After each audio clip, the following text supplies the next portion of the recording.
오늘 본문을 에베소서 5장으로 제가 읽자고 그랬는데 가정의 달이기도 하고 그래서 가정생활과 관련된 이야기이기 때문에 왜냐하면 이제 신앙이 사실 가정에서 활짝 꽃피어야 세상에서 열매를 따먹을 수 있거든요. 그래서 오늘 오늘 아침까지는 교회와 삶과 다 연관해서 했었지만 오늘은 특별히 가정과 관련돼서 말씀을 드리려고 합니다. 그래서 5장 에베소서 5장 22절에서 마지막 절까지 제가 읽겠습니다.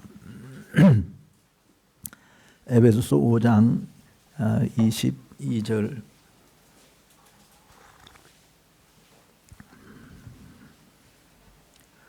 아내들이여 자기 남편에게 복종하기를 주께 하듯 하라. 이는 남편이 아내의 머리됨이 그리스도께서 교회의 머리됨과 같음이니 그가 친히 몸의 구주시니라. 그러나 교회가 그리스도에게 하든 아내들도 범사에 그 남편에게 복종할지니라. 남편들아 아내 사랑하기를 그리스도께서 교회를 사랑하시고 위하여 자신을 주심같이 하라. 이는 곧 물로 씻어 말씀으로 깨끗하게 하사 거룩하게 하시고 자기 앞에 영광스러운 교회로 세우사 티나 주름 잡힌 것이나 이런 것들이 없이 거룩하고 흠이 없게 하려 하심이니라. 이와 같이 남편들도 자기 아내 사랑하기를 제 몸과 같이 할지니 자기 아내를 사랑하는 자는 자기를 사랑하는 것이라. 누구든지 언제든지 제 육체를 미워하지 않고 오직 양육하여 보호하기를 그리스도께서 교회를 보양함과 같이 하나니 우리는 그 몸의 지체임이니라. 이러므로 사람이 부모를 떠나 그 아내와 합하여 그 둘이 한 육체가 될지니 이 비밀이 크도다. 내가 그리스도와 교회에 대하여 말하노라. 그러나 너희도 각각 자기 아내 사랑하기를 자기같이 하고 아내도 그 남편을 경외하라. 아멘. 이 말씀에 찔림을 받는 사람들이 대부분일 겁니다. 자랑스럽게 나는 100점짜리 남편이다, 100점짜리 아내다라고 말할 수 있는 사람은 아무도 없고요. 그렇지만 남편의 의무, 아내의 의무가 뭔지 또 삶의 자세가 어떠한 건 이거는 교회와 그리스도의 관계를 사실은 주님이 말씀하시면서 남편과 아내의 문제를 다룬 거거든요. 이거는 굉장히 중요한 그리스도와 교회의 관계. 그러니까 남편이 아내를 사랑해야 되는 것이 그리스도와 교회를 사랑해서 자기를 주심과 같이 하는 것, 또 교회가 그리스도에게 복종해야 되듯이 아내들도 남편에게 복종해야 된다. 이거는 지금 우리 21세기 현대에 사는 우리들에게는 되게 껄끄러운 말이잖아요. 그렇죠? 우리 젊은 청년들 우리 어떠세요? 젊은 저 뒤에 앉은 분이 젊은 자매 같으네. 이쪽 줄 요 끝에 우리 뒤돌아볼 거 없어요. 본인이 그렇죠. 우리 자매님 어떻게 생각해? 아내들아 남편에게 복종하라. 지금 이 시대에 무슨 복종입니까? 우리 동등하는 건데 뭐 이런 생각 들죠, 그렇죠? 그 성경이 틀렸어요. 성경을 고쳐야 되는 이게. 그러면 이게 우리 성경을 우리가 우리 시대에 맞게 고치면 이거는 성경이 아니지 사실은. 성경은 영원한 진리인데 어떻게 우리들이 이 하나님의 말씀을 고칠 수 있는 그런 무모한 짓을 할 수 있겠습니까? 그런데 하나님은 사실은 여러분들이 성경을 대할 때 이렇게 생각하실 성경을 주신 분은 하나님이잖아요. 하나님 위에서 나온 말씀이에요. 근데 왜 이 책은 벌써 신약 성경 마지막 요한계시록을 생각해 놓고 보면 2000년이 지났단 말이에요. 책을 이 말씀을 주신 지 2000년이 돼야 됐어요. 그리고 구약 성경까지 합치면은 거의 6000년 가까이 된단 말이죠.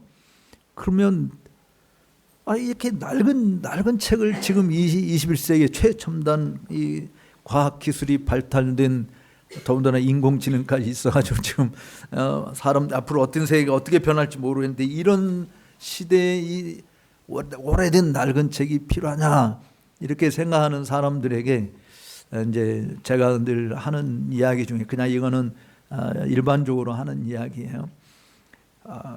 지구상에서 우리가 볼 수 있는 것 중에 가장 오래된 게 뭐냐? 지구상에서 여러분들 지구상에서 볼 수 있는 제일 오래된 게 뭐야? 빨리 말하면. 제일 오래된 거. 우리가 볼 수 있는 것 중에서 제일 오래된 거.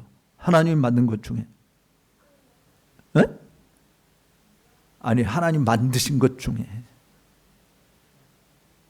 저 하늘에 뭐 떠 있잖아. 뭐지? 에? 아, 똑바로 이야기해. 자기 의사를 풀면. 이래가지고는 못 알아듣잖아. 예. 뭐라고? 해. 태양 그죠?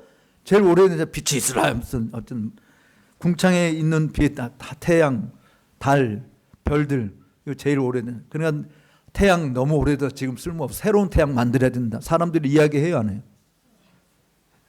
새로운 태양 필요하다고 말해요? 안 해요. 여전히 하나님이 지으신 목적대로 우리에게 엄청난 혜택을 안겨다 주고 있지 않습니까? 하나님 말씀도 마찬가지. 사실은 하나님은 우리 누구한테 물어? 가운데 앉아 있는 목사님 아들이야? 예? 목사님 아들이야? 예, 그래. 이름이 뭐예요? 강일권? 유권? 유권. 어휴, 나는 유권자인 줄 알았네 또. 그래, 유권이 한번 물어볼게. 하나님에게는 과거가 있을까 없을까? 네, 엄마한테 묻지 말고. 엄마도 모를 수도 있어. 네, 하나님에게는 과거가 있을까 없을까? 왜 없지, 하나님은? 그거는 잘 모르고, 빨리 엄마한테 물어봐 또. 네, 이유는 설명을 못하지만 하나님에게는 과거가 없습니다. 그럼 미래는? 유거나 하나님에게 미래는 있을까 없을까? 미래. 하나님 미래가 있어요. 그래. 여러분들 어떻게 생각해요? 하나님에게 미래가 있을까요? 하나님 미래도 없어요. 하나님은 항상 현재만 있어요. 그게 무슨 뜻이냐면 성경에서 하나님은 알파와 오메가다 이렇게 처음과 끝이다 이렇게 이야기하시거든요. 그러니까 이제 우리한테는 예를 들어서 맨 처음에 시작된 것이 여기라고 한다면 이제 끝이 여기라고 봅시다. 그럼 현재가 여기쯤 왔다고 쳐요. 그럼 우리한테는 여기서부터 여기까지 우리한테는 과거예요. 그리고 여기 현재 있는 게 현재고요. 그리고 앞으로 종말까지는 미래란 말이에요. 우리한테는 과거, 현재, 미래가 있어요. 근데 하나님은 알파와 오메가에서 처음과 끝이에요. 하나님의 눈에는 우리의 과거도 다 보이시고 우리의 현재도 보이시고 우리의 미래도 하나님 눈에는 다 보인다. 그러니까 하나님에게는 과거와 현재, 미래가 없고 현재만 항상 계시다. 근데 그 하나님이 우리에게 주신 이 말씀은 우리 전체 인류 역사 모든 그 시공간을 초월해서 하나님이 우리에게 주신 생명의 말씀인데 이 말씀을 주신 것은 구약 시대의 사람들에게는 요 말씀 주시고 그다음에 21세기 사는 사람들한테 이 말씀 주시고 이런 게 아니에요. 하나님이 우리에게 모든 시대 모든 사람들에게 주신 그래서 진리라고 이야기하는 건데 예를 들어서 로마서 15장 4절에 이런 말씀이 있어요. 여러분들이 성경을 안 읽기 때문에 제가 이야기를 하는 거예요. 성경을 읽어야 된다고. 이 구닥다리를 왜 읽어 지금. 근데 여러분 구닥다리일수록 값이 비싸요. 요즘에 골동품이 얼마나 비싼지 몰라요. 이게 굉장히 비싼 책이에요. 사실은 이게 얼마나 비싼 책이냐면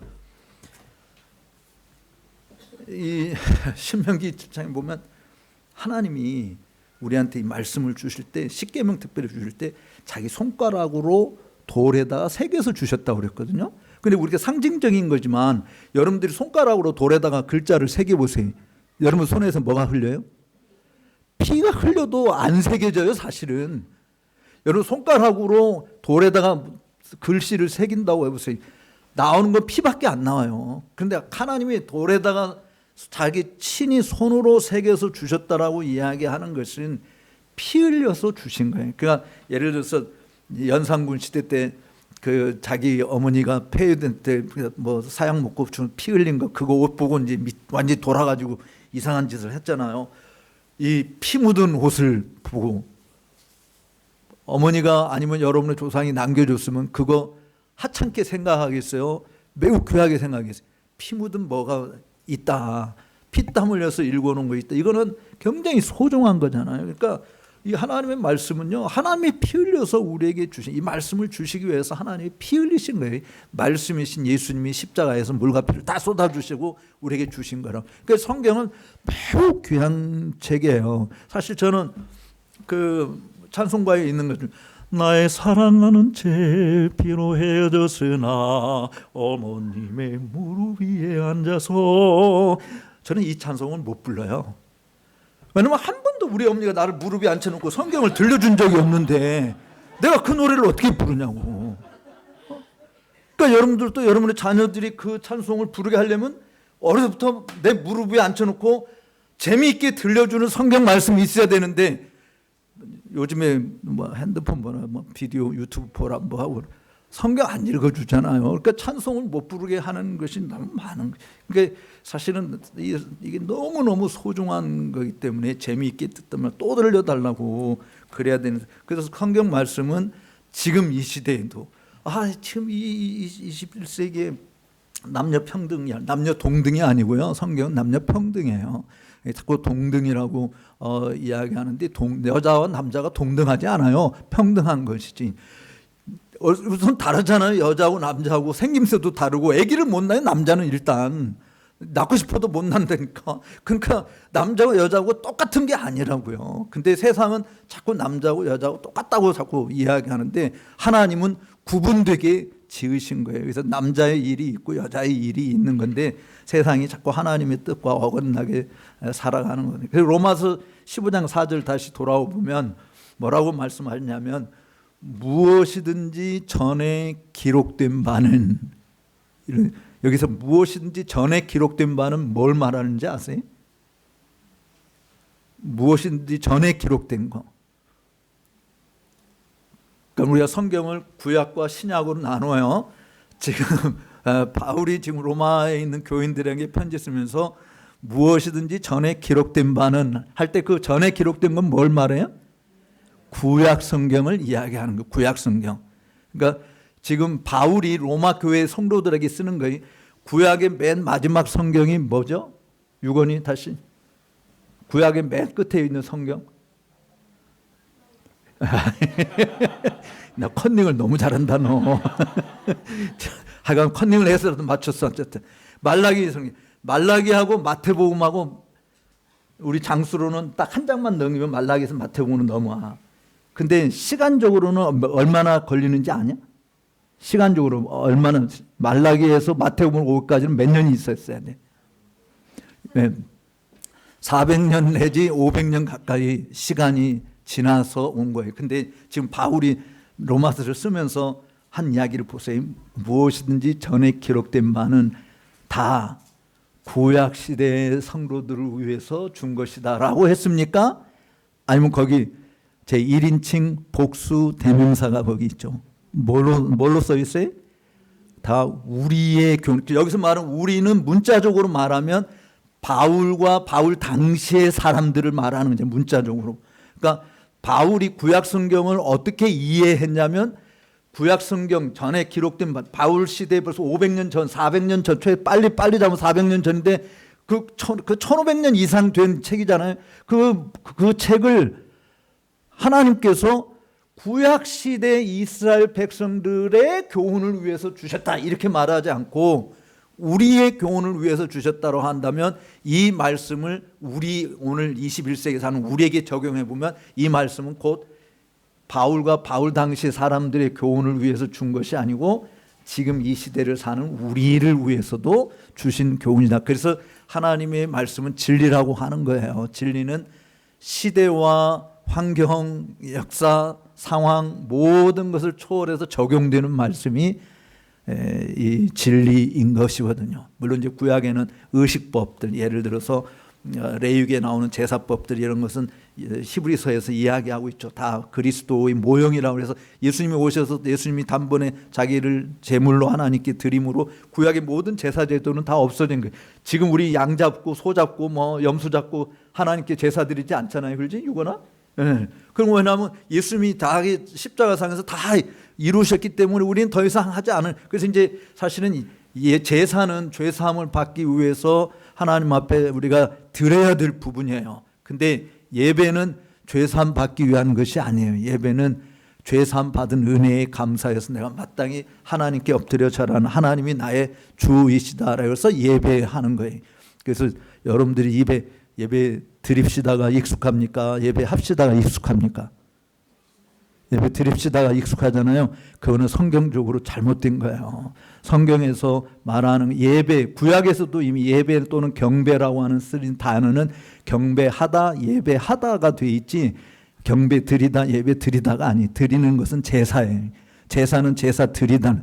그렇지만 예배는 예배하는 거예요. 그래서 우리가 신약성경에서도 요한복음 4장에 예배하는 자는 하나님께 예배하는 자는 신령과 진정으로 예배할지니라 라고 이해하는. 그러니까 성경적으로 용어도 여러분들이 고쳐. 그러니까 예배는 제사가 아니에요. 내가 드리면 드리고 싶으면 드리고 안 드리고 싶으면 안 드리는 게 아니에요. 예배는 하나님의 은혜를 입은 모든 자들이 마땅히 해야 할 가장 중요한 게 하나님을 예배하는 것처럼 중요한 게 없어요. 그 하나님 우리를 지으신 이유가 거기에 있거든요. 우리가 하나님을 예배하는 자로 살도록 하기 위한 것이니까 하나님의 백성들은 이 성경을 대할 때 그래서 항상 우리는 지금 이 성경이 나한테 주시는 하나님의 음성으로 들어야 된다. 내가 어떤 배우자를 만나야 되나, 내가 무슨 직장을 가져야 되나, 내가 무슨 일을 해야 되나 뭐 하는 이런 모든 것들을 여러분들이 성경을 놓고 판단하고 행동해야 그것이 기독교인의 모습인 거예요. 세상 사람들이 이렇게 말한다. 그것이 내 판단의 기준이 아니에요. 세상이 국가가 이런 시책을 했는데 그것이 내가 살아가야 될 가치관이 아니라고요. 우리 그리스도인들은 항상 성경을 펴놓고 성경이 이 문제에 대해서 뭐라고 말하는지 이거를 우리가 점검하는 것이 그것이 기독교인의 삶이다. 그래서 제가 여러분들에게 오늘 소개하고자 하는 이 부분은 언약도라고 하는 거 이미 책을 통해서 좀 읽어보셨죠? 읽어본 사람. 주여. 책 안 받았어요? 목사님들 책 드렸잖아. 오늘 이따 책값은 줘요? 예. 제목을 제가 여기 조금 제목이 잘못 나와 있는데 한번 따라서 합시다. 죽어가는 시대에 살아있는 진리. 예. 지금 우리는 다 죽어가고 있어요. 지금 태어난 아기도 죽어가고 있는 중이에요. 그렇죠? 예. 우리는 죽음을 향해서 가는 거 다 여러분이나 저나 다 죽어가고 있어요. 죽어가고 있는. 이 죽어가고 있는 세대에 살아있는 진리여야 한다라고 하는 거지. 근데 이 일을 살아낸 사람들이 17세기 퓨리탄 또는 카바넌트들, 언약도, 그러니까 청교도, 언약도 이렇게 이야기하는데 청교도와 언약도는 조금 차이가 있어요. 청교도는 잉글랜드에서 일어난 교회 개혁 운동을 주도하신 분들이에요. 잉글랜드 지역에서 일어난 교회 개혁을 주도하신 분들입니다. 그러니까 교회 개혁이라고 하는 것이 뭐냐면 성경으로 돌아가자 이런 거거든요. 교회에서 하는 모든 제도, 예배 방식, 직제, 또 정치, 교육 정치 이런 모든 것이 성경에서 뭘 말하고 있는지 그 성경으로 돌아가자라고 해서 그 교회 개혁 운동을 펼친 사람들이 바로 이 청교도 퓨리탄들입니다. 이거는 잉글랜드 땅에서 있었던 일이에요. 근데 언약도는 스코틀랜드에서 교회 개혁 운동을 부르짖었던 사람들인데 이 사람들은 순수한 장로교도들입니다. 장로교도. 그러니까 청교도들은 장로교도 있고 바프티스트들, 침례교들도 있고 그다음에 난컨퍼미스트 비국교도들로 또는 그나 앵글리칸 교회에 속해 있으면서 교회 개혁 운동을 하려고 했던 사람들이고 언약도들은 스코틀랜드라고 하는 지역에서 순수히 장로교 신앙을 지키면서 성경에서 말하고 있는 그 교회의 모습으로 되돌아가자라고 하는 운동을 펼친 사람이에요. 이제 우리 친구들은 어린 친구들은 스코틀랜드, 뭐 잉글랜드 이런 거 잘 모를 수 있어요. 목사님도 유학 가기 전까지는 잘 구분을 못했어요. 근데 우리 유건이 너 아는지 모르겠다. 우리나라 삼국시대에 있었지. 삼국시대. 삼국시대가 뭐였었지? 고구려, 백제, 신라. 아주 똑똑해요. 우리 다 삼국시대 고구려, 백제, 신라가 있으니까 우리나라 지도를 이렇게 놓고요. 영국 지도하고 갖다 딱 붙여놓으면 고구려 지방에 해당되는 게 스코틀랜드고요. 신라 지역에 해당되는 게 잉글랜드고요. 백제 지역에 해당되는 게 웨일즈입니다. 그러니까 우리나라 지도하고 생각하면 영국도 3국이 있어요. 그러니까 스코틀랜드, 잉글랜드, 웨일즈 이렇게 세 나라가 있어요. 근데 우리나라도 저 밑에 탐나국이라는 거 들어봤지? 이번에 들어봤어요? 탐나국 있었던 거? 네. 탐나국. 그거는 잘 모르는구나. 탐나국 있는 거 아니노? 너도 잘 몰라? 옛날 제주도 땅을 탐나국이라고 했어. 제주도 땅. 근데 영국에도 탐나국이 있어요. 근데 우리처럼 맨 밑에 있는 게 아니고 왼쪽에 붙어 있어. 그러니까 요 왼쪽에 붙어 있는 데를 아일랜드 공화국이라고 하고 그 아일랜드 공화국 위쪽을 북아일랜드라 그렇게 이야기해서 영국 하면은 이쪽 북아일랜드, 고구려, 제가 스코틀랜드, 스코틀랜드, 잉글랜드, 웨일즈 이 네 나라를 합쳐서 유나이티드 킹덤에서 UK 이렇게 영국이라고 보통 일반적으로 이야기해요. 근데 실제로 지금 퓨리탄들은 이 잉글랜드 땅에서 있었던 일이에요. 근데 잉글랜드하고요, 웨일즈하고 그다음에 스코틀랜드, 아일랜드 이거는 종족이 틀려요. 스코틀랜드하고 아일랜드 북아일랜드 이쪽 지역은 켈트 족속들이고 바이킹들이 와서 간 지역은 웨일즈 지역이고 그다음에 잉글랜드는 앵글로색슨 족속이래요. 그러니까 종족이 틀려요. 그리고 언어도 틀려요. 이 켈트 족속은 갈리거를 써요. 영어로 굿모닝 이러잖아요. 그게 앵글로색슨 잉글랜드 사람들이 쓰는 건데 갈리거는 뭐라고 이렇게 그 켈트 족속들은 갈리거는 뭐라 하면 기무라하우 이렇게 이야기해요. 그러니까 말이 전혀 달라요.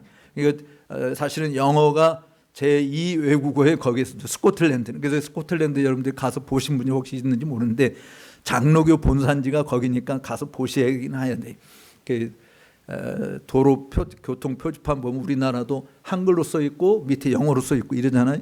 거기도 자기네 나라 갈리거로 써 있고 밑에 영어로 써 있고 이렇게 하면서 예배도 같이 절반이 하나는 영어 예배, 하나는 갈리거 예배 이렇게 다르게 하는 그 언어도 틀리고 종족도 틀려요. 그래서 교회도 틀려요. 밑에 잉글랜드는 국교가 앵글리칸이고 스코틀랜드는 국교가 장로교예요. 그러니까 그런 차이들이 있다라고 하는 걸 여러분들 지금 제가 여러분들에게 소개해드리려고 하는 것은 바로 이 장로교도들 스코틀랜드의 장로교들 신앙 교회 개혁 운동을 주도한 언약도들에 대해서 말씀을 드리. 근데 동시대 사람들이에요. 퓨리탄들이나 언약도나 이들은 다 동시대 사람들인데 어쨌든 지역이 따라서 스코틀랜드는 장로교를 중심으로 그다음에 이쪽 잉글랜드는 앵글리칸 교회가 성경적이지 못하다. 그래서 지금 성공회라고 우리말로 알려진 성공회라고 하는 것이 성경적이지 못하다 해서 성경으로 되돌아가는 운동을 해야 된다. 그래서 사실은 퓨리탄들도 처음에는 다 장로교를 국교로 삼고 싶어 했어요. 그래서 교회 개혁을 장로교를 이렇게 본받아서 하고 싶어 했었는데 이게 이제 왕이 틀립니다. 그 당시 청교도들이 활동했을 때 왕은 엘리자베스 1세 여왕이 왕이었어요.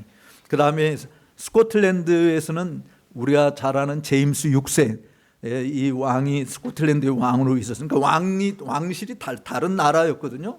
그런데 이제 엘리자베스 1세가 죽고 난 다음에 죽은 때가 1603년인데 죽고 난 다음에 엘리자베스 1세는 결혼을 안 해가지고 자식이 없었어요. 그래서 왕위를 이어받을 후사가 스코틀랜드의 왕인 제임스 6세가 왕권을 이어받을 후사가 되는. 그래서 1603년에 두 나라가 왕권이 통합이 돼요.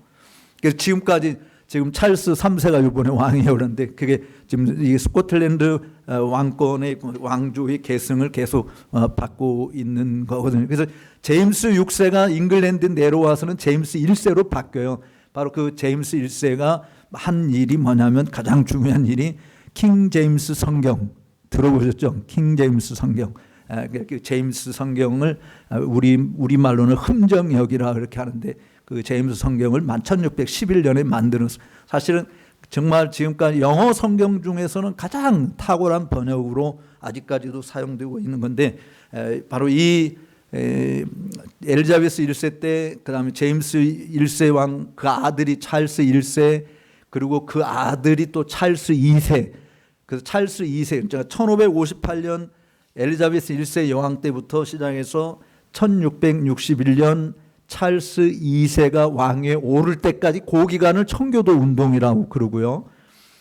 그다음에 카바난트 운동, 언약도 운동은 1638년, 그러니까 킹 제임스가 죽고 난 다음에 그의 아들 찰스 1세가 왕위에 올랐을 때부터 1688년 명예혁명으로 영국의 이제 입헌 군주제가 시작이 된 그 때까지 사실은 언약도 운동이라 그렇게 이야기를 합니다. 근데 이 찰스 2세가 왕위에 오르면서 잉글랜드의 청교도들을 다 추방시켰어요. 그 2004명의 목사님들이 추방당하고, 그다음에 스코틀랜드에서는, 이게 스코틀랜드 왕인데 사실은 찰스 1세는 이 스코틀랜드의 장로교를 없애고 앵글리칸 감독교회로 교회 통합을 시키려고 했어요. 자기 아버지 제임스 1세도 그러다가 못했는데 이제 찰스 1세가 그 일을 하려고 했었던 거죠. 그래서 강하게 반발한 것이 스코틀랜드 장로교 언약도가 그래서 그때 생겨난 거예요. 순수하게 장로교를 지킨다라고 해서. 그런데 이제 찰스 1세가 이게 찰스 1세 때문에 너무 나라가 소용돌이가 심하니까 그 당시 철갑 부대를 이끌었던 올리버 크로멜이 찰스 1세를 잡아다가 세례 요한 목자를 죽이듯이 이렇게 찰스 1세 왕을 처단을 합니다. 그래서 이제 잉글랜드는 왕권이 사라지고 공화 정치가 처음으로 잉글랜드에서 시작이 된 올리버 크로멜에서 본인이 초대 호민관이라고, 우리말로는 호민관이라고 그러는데 영어로는 프로텍터라고 이렇게 얘기하는 그 역할을 하는데, 이 사람 밑에서 이분은 이제 올리버 크로멜은 독립파 청교도였어요. 그래서 올리버 크로멜이 통치하는 기간 동안 잉글랜드의 청교도들이 엄청 성장을 많이 합니다.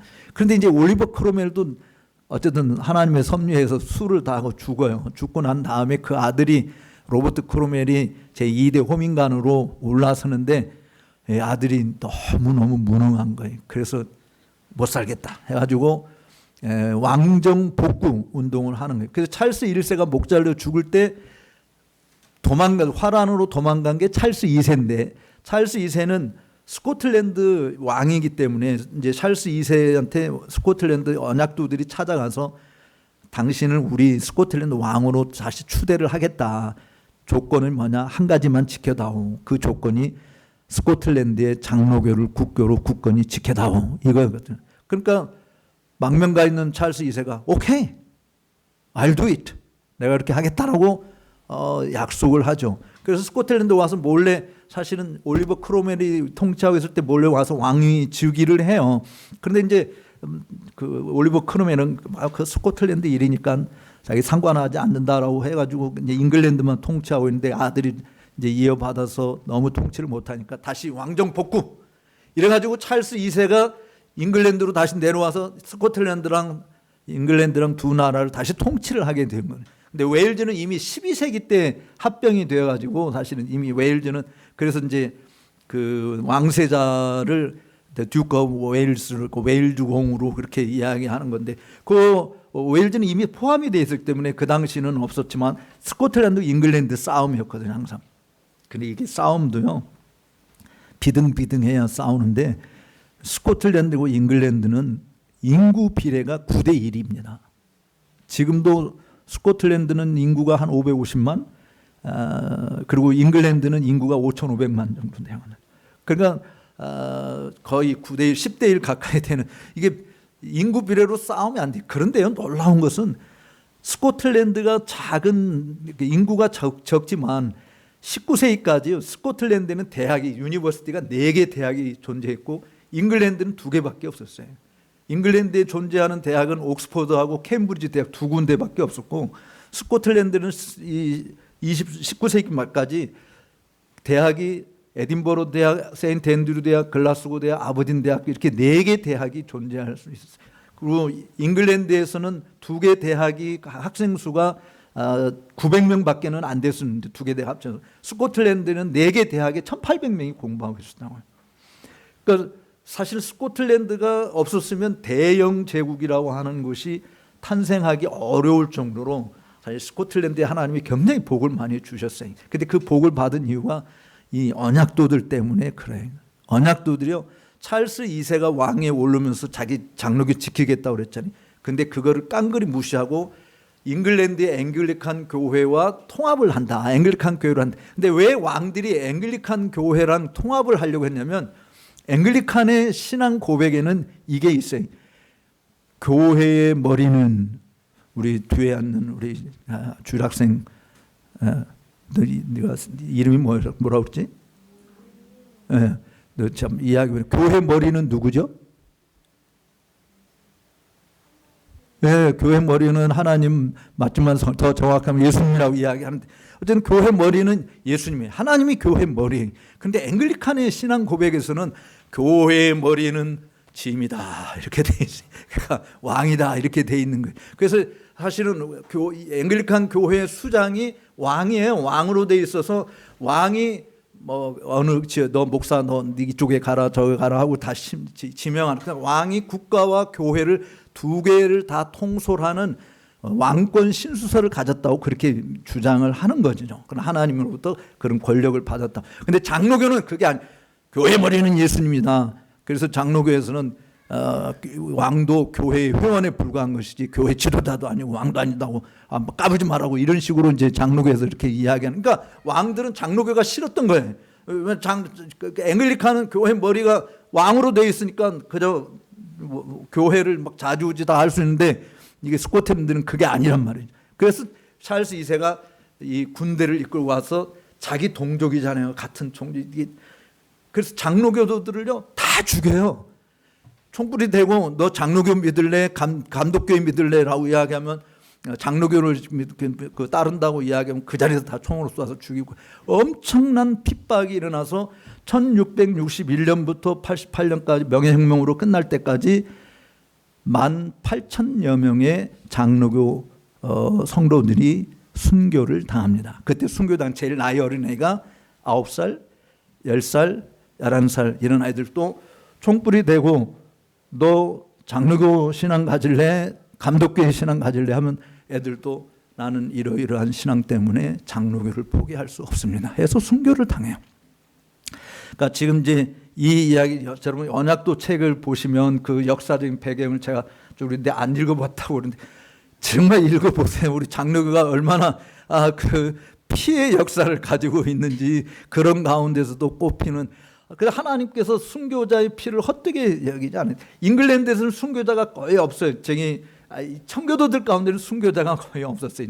메리 여왕, 블라드 메리라고 피해 여왕 메리 때 엘리자베스 바로 여왕 전에 통치했던 그 메리 여왕 때 교회 개혁을 위해서 했던 사람들 288명이 순교를 당하긴 했었는데 그때는 청교도라는 말이 사용되지 않았을 때 그냥 교회 개혁 운동을 주장했던 사람들이라고 하는데, 청교도라는 말은 엘리자베스 때 최초로 사용됐는데 조롱하고 비꼬고 모독하는 그런 의미로 사실은 청교도라는 말을 엘리자베스가 붙여준 거거든요. 근데 어쨌든 스코틀랜드에서는 소위 킬링 타임이라고 살인 시대라고 해서 이 장로교들이 18,000명이 순교를 당하고 많은 분들이 서인도 제도로 또 아프리카로 노예로 팔려가고 그리고 이 참 생매장 당한 사람들도 정말 많이 있어요. 그 에딘버러에 가시면요, 에딘버러가 이제 스코틀랜드 수도인데 거기 가면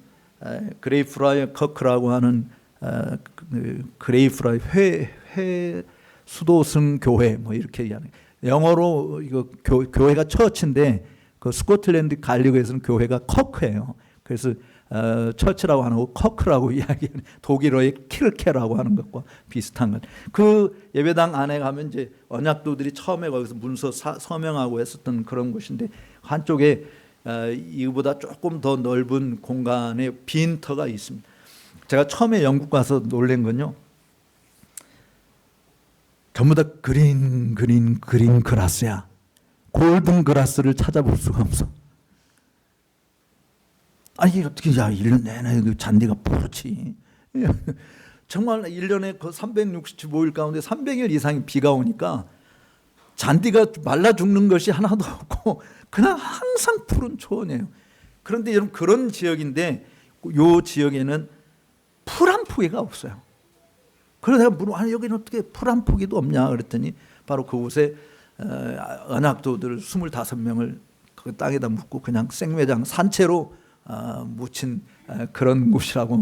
그러니까 정말 풀 한 포기도 안 나는 그런 곳이 정말 눈물 없이는 볼 수 없는 그런 그 장소들이 굉장히 많은데 그 언약도들에 대한 이야기를 사실은 여러분들에게 해드리려고 합니다. 그래서 아직 제가 한국말로는 처음으로 언약도를 소개한 거예요, 우리 국내에. 그래서 제가 죽었으나 말하는 언약도 이런 제목으로 책을 냈으니까 여러분들이 책을 좀 그냥 쭉 보시면 장로교의 역사가 얼마나 위대한 것인가를 느낄 수 있고요. 청교도나 언약도들은 이렇게 평가를 해요. 신구약 성경 바깥에서 만나질 수 있는 유일한 성경적인 사람들이다. 그러니까 성경에 아브라함, 다윗, 솔로몬, 엘리야 이런 선지자들 이야기하고 위대한 믿음의 사람들, 사도들 이렇게 이야기하는데 그 신구약 성경 바깥에서 만나줄 수 있는 성경 안에 있는 그런 인물들처럼 살았던 사람들이다라고 이야기하는 건. 그러니까 동일한 하나님 우리가 믿고 있고 동일한 성경을 우리가 가지고 있는데 우리는 왜 성경적인 사람들이 못 될까? 근데 이분들은 그렇게 살았던 이유가 성경이 아니면 말하지도 않았고 생각하지도 않고 가르치지도 않았어요. 그래서 이렇게 이야기했어요. Where the scripture is silent, I love to be silent. Where the scripture doesn't speak, I don't have ear to hear. 그러니까 성경이 침묵하고 있는 곳에서는 나도 침묵하기를 좋아하고 성경이 말하고 있지 않는 곳에서는 나는 들을 귀도 없다. 이렇게. 그러니까 오직 성경대로 살려고 했던 사람들이 성경이 뭘 말하고 있고 뭘 가르치려고 했는가. 그것이 언약도. 그럼 그 당시 청교도나 언약도들은 특징이요 3가지인데요. 항상 핍박이 따랐어요. 말씀대로 살려고 하니까 핍박이 항상. 그래서 늘 고난을 많이 받았어요. 그래서 많이 아팠어요. 얻어맞고 감옥에 가고 병에 많이 걸려서 질병에 시달렸고 그리고 가난했어요. 그런데 그들은 그리스도 안에서 세상이 감당치 못하는 가장 부유한 자들로 무명한 자 같으나 유명한 자요 가난한 자 같으나 모든 것을 소유한 자로 살았던 사람들이다. 그러니까 우리에게 주는 도전이라고 하는 것은 굉장히 큰 거예요. 저는 그분들이 정말 하늘에서 하나님과 함께 더불어 또 천사들과 함께 더불어 하늘에서 그 영광스러운 게 지내고 있는 모습을 그려만 봐도 너무너무 감동. 정말 우리도 그곳에 정말 가서 그들 만나보는 것 참 좋겠다. 얼마나 기쁠까 하는 생각을 하는데 이제 여러분들도 천국에 가시면 그런 분들을 보게 될 거라고 봐요. 천국에 가면 존 낙스나 칼빈 선생님이라 이런 분 알아볼 수 있을까요? 본 적도 없는데 그러죠. 우리는 사진으로 물론. 근데 저는 여러분들이 한 번도 만나본 적이 없는 순교당한 그런 많은 사람들 알아볼 수 있다고 봅니다. 알아볼 수 있어요. 그대가 어거스틴이었군요. 그대가 이런 거 다 알아볼 수 있어요. 증거가 뭐냐? 알아볼 수 있다는 증거가 뭐냐? 증거를 딱 성경에서 있어요. 성경에 예수님이 변화산상에 가셨거든요. 변화산상에서 봤는데 갑자기 구름 가운데 누가 나타났어요? 모세와 엘리야가 나타났어요. 근데 모세 사진이 있었어요? 베드로가 모세, 내가 가지고 있는 모세 선생님 사진이랑 똑같네? 하고 그렇게 알아본 게 아니에요. 엘리야 사진도 없었어요. 그런데 변화산상에서 모세가 딱 보니까 내가 초막 셋을 찍겠습니다. 하나는 주를 위해서, 하나는 모세를 위해서, 하나는 엘리야를 위해서 찍겠습니다. 당장 알아봤잖아요. 그러니까 우리들도 한 번도 본 적이 없어도 그런 믿음의 사람 천국에 가면 다 알아볼 수 있는 우리가 완전히 지식기까지도 새로워지기 때문에 새로운 사람으로 변화된 모습으로 가니까 그래서 천국에 간다는 게 너무 신나는 거지 않습니까? 그러니까 천국에 들어가는 거를 좋아해야 되는데 요즘 한국 교인들은 천국이 없어요. 지상에서 잘 먹고 잘 사는 게 천국이야. 천국 생각하지도 않아요. 지상에서 잘 되고 잘 먹고 뭐 떵떵거리 이런 것이 천국 생활인 것으로 착각하고 있어요. 그런데 그런 사람들은 지옥 가기 딱 알맞는 사람들이거든요. 땅에 있는 것으로 부요함을 삼아서는 안 돼. 가난한 자 같으나 정말 부요한 자, 아무것도 없는 자나 모든 것을 가진 자로 사는 것은 하늘에 보물을 쌓아둔 자들만이 그렇게 할 수 있는 거예요. 청교도들이나 언약도들은 그런 사람들이다. 그러니까 우리 애들이 아니 뭐 장로교면 어떻고 감리교면 어떻고 침례교면 어떻고 뭐 순복음교면 어떻고 뭐 교회 뭐 하나님만 믿으면 되지 뭐 장로교만 믿는다고 순교를 당해. 야 정말 어리석은 사람들이다 이렇게 생각할지 몰라. 근데 우리 부모들이 왜 그들이 어린애들 이 9살 10살 11살 얘네들이요 어린이 카바난 어린이 언약 문서를 만들어요. 그 제가 그 책에도 그들이 어린이들이 만든 문서 그리고 자기네들이 서명을 하고 우리는 이 문서 서명한 대로 굳게 신앙을 지킨다라고 하는 다짐을 하고 순교를 다 하는데 그런 이야기들을 여러분들이 이렇게 들려주시면 여러분들의 애들한테 정말 얼마나 감동을 주는 내용들이 많이 있는지 모릅니다. 한 번은요 12살 먹은 딸하고 엄마가 부엌에서 설거지를 하면서 엄마가 딸한테 물어요. 설거지하면서 묻는 거예요. 딸한테 같이 설거지하면서 야 성경에서 말하는 교회와 국가 관계가 뭐라고 생각하니? 우리 엄마들 12살 먹은 딸한테 그런 질문 던져본 적 있어요? 숙제했냐? 학원 갔다 왔냐? 이런 거는 잘 확인하지만 그런 대화 안 하잖아요. 근데 엄마가 그렇게 이제 딸한테 물으니까 딸이 성경에서 말하는 교회와 국가 관계는 하나님이 만드신 두 개의 동등한 통치 기관으로 상호 종속적인 줄로 압니다. 여러분들 지금 무슨 소리 하는 거지? 방언하는 거야? 이렇게 생각하는지 모르지만 그렇게 자녀들을 신앙교육을 시켰어요. 요리문답을 암송하게 하고 신앙 고백서에서 가르치는 내용들을 서로 질문하면서 답하고 그래서 걔네들이 그렇기 때문에 참된 신앙이 무엇인지를 알아서 그 신앙 때문에 순교를 당하는 길도 사실은 가는 거거든요. 그러니까 우리들이 얼마나 정말 신앙생활을 피상적으로 적당히 하고 있는가 하는 것을 사실은 볼 수 있는데 17세기는 뭐 우리처럼 받는 유혹들이 없으면 텔레비도 없었고 뭐 영화관도 없었고 무슨 인터넷도 없었으니까 유혹이 덜했겠지. 아니에요. 모든 시대 여러분 17세기 책들 읽어보시면 종교개혁자들 뭐 책들도 마찬가지인데 우리 시대랑 똑같은 제가 한번 이런 글을 한번 읽어드릴게요. 젊은 청춘 남녀들이 만나서 사랑에 빠져가지고는 죽고 못 산다고 이야기 그렇게 해놓고 살다가 계속 싸우고 성격이 맞니 안 맞니 싸우고 그러고 나중에 헤어진다. 이게 오늘 우리 시대잖아요. 근데 마틴 루터가 16세기에 그 글을 썼어요. 루터가 16세기에도 여전히 인간은 죄인이라고 하는 걸 그대로 보여주는 그런 내용들이 사실은 시대를 따라서 인간이 죄인이라고 안 변하는 게 뭐냐면 인간이 죄인이라는 거 안 변하고요. 그 다음에 하나님이 하나님이라는 거 안 변해요. 두 가지밖에 없어요. 다른 건 다 변해요. 근데 인간이 죄인이라는 거 안 변해요. 그렇기 때문에 죄인이 구원받을 수 있는 길은 나사렛 예수밖에는 없다 이렇게 말하는 거거든요. 하나님이 안 변하니까. 그러니까 사실은 우리가 성경을 정말 사랑하고 아끼고 존중하는 것이 돼야 되는데 이런 이야기들은 별로 재미없어가지고 젊은이들은 다 도망갔네 벌써. 구시대의 구닥다리라고 생각하는지 모르겠어요. 이들의 제가 역사적인 배경 여러분들이 책을 통해서 좀 보시고요. 교회 생활을 어떻게 했는지 간단하게 좀 소개를 하고 그 다음에 가정 생활에 대해서 좀 이야기를 하도록 하겠습니다. 저는 책에 있는 내용들이기도 하지만 또 없는 것도 물론 있으니까 일단 잘 들으시기 바랍니다. 언약도들의 교회 생활은 생활신앙의 원천이었어요. 그러니까 중간에 화장실 가고 싶은 분들은 살짝 갔다 오셔도 이게 예배가 아니니까 이동안 제가 조금 낮에 설교보다 더 길 수 있어요. 그러니까 사실은 빨리 끝내는 건 여러분도 좋고 저도 좋아요. 왜냐하면 그 일반 직장에서는 시간 외 수당이라는 게 있잖아요. 내가 설교 1시간 하고 하는 것하고 2시간 하는 것하고 강사비 2시간 했다고 더 줘요?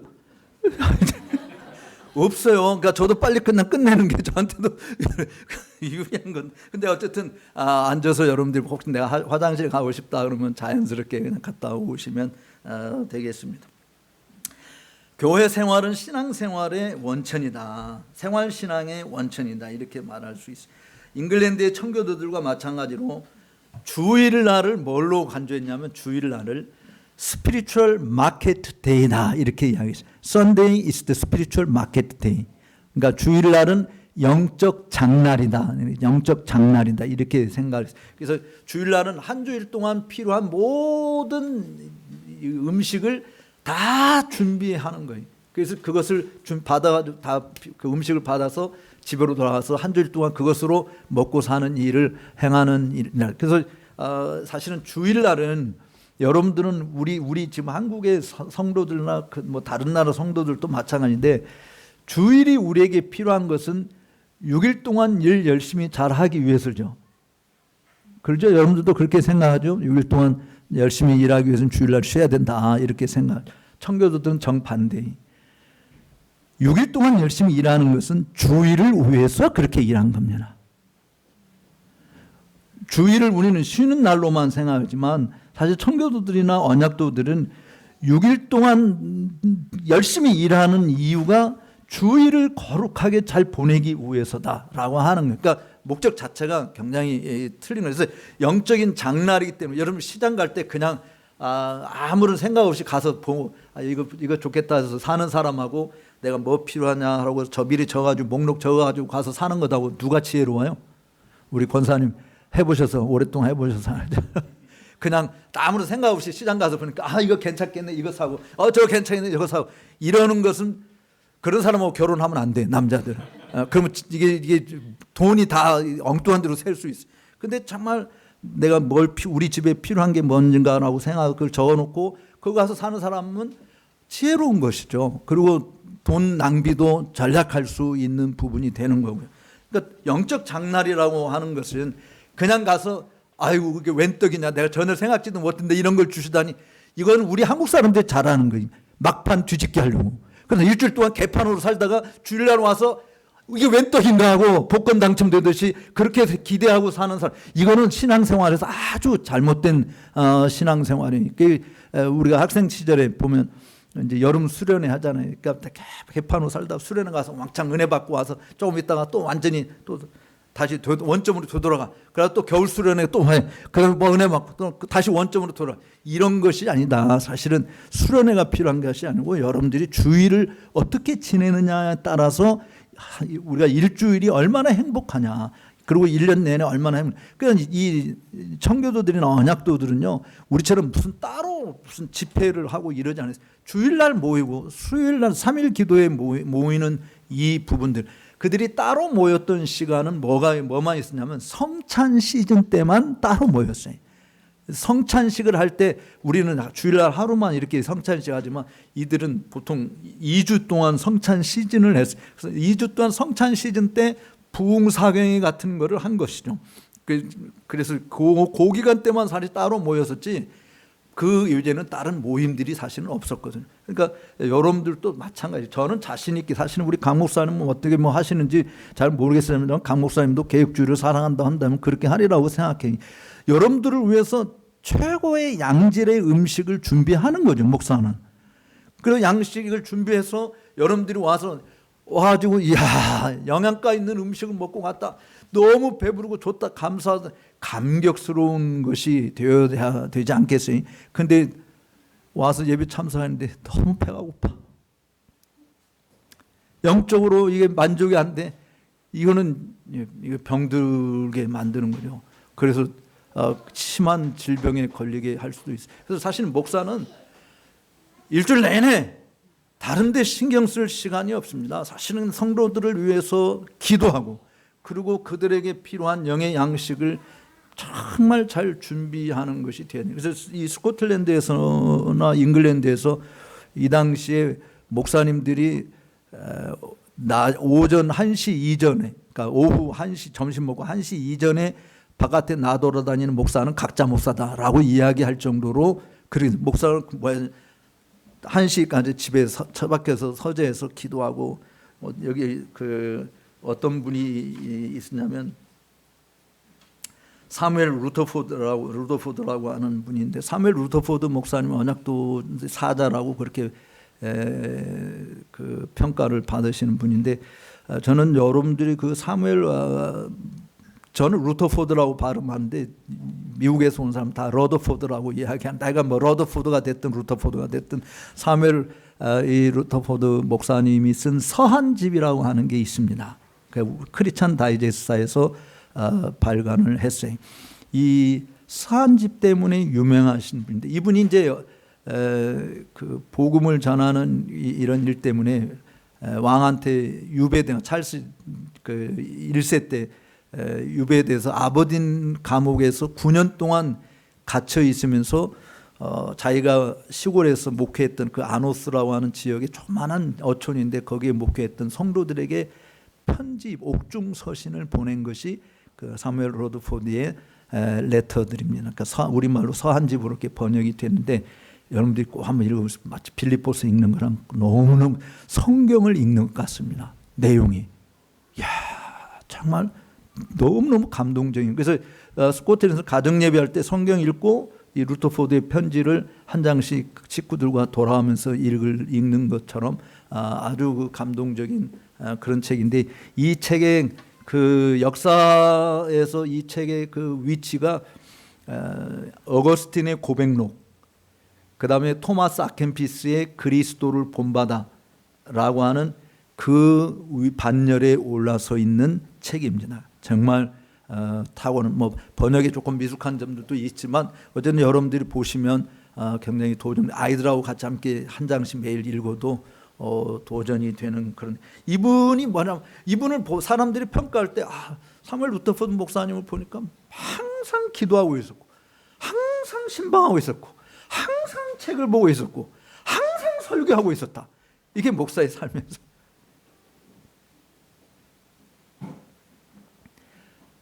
저는 우리 강 목사님이 그런 목사님으로 그냥 노예 일에 바쁘고 뭐 총회 일에 바쁘고 뛰어다니고 이런 것이 아니라 정말 양들을 위해서 하나님 앞에 무릎 꿇고 기도하고 연구하고 전하고 가르치고 신방하고 살피고 하는 일을 해야 되는, 그 사무엘 루터포드의 서한집에 나오는 맥노트 백작 부인에 대한 이야기가 나오는데요.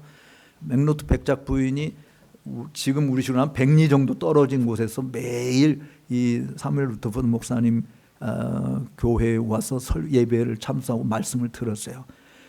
지금 100리는 차 타고 우웅 가면 되지만 그때는 길도 제대로 마차 타고 가야 되고 울퉁불퉁한 그런 길에 정말 힘든 길이거든요.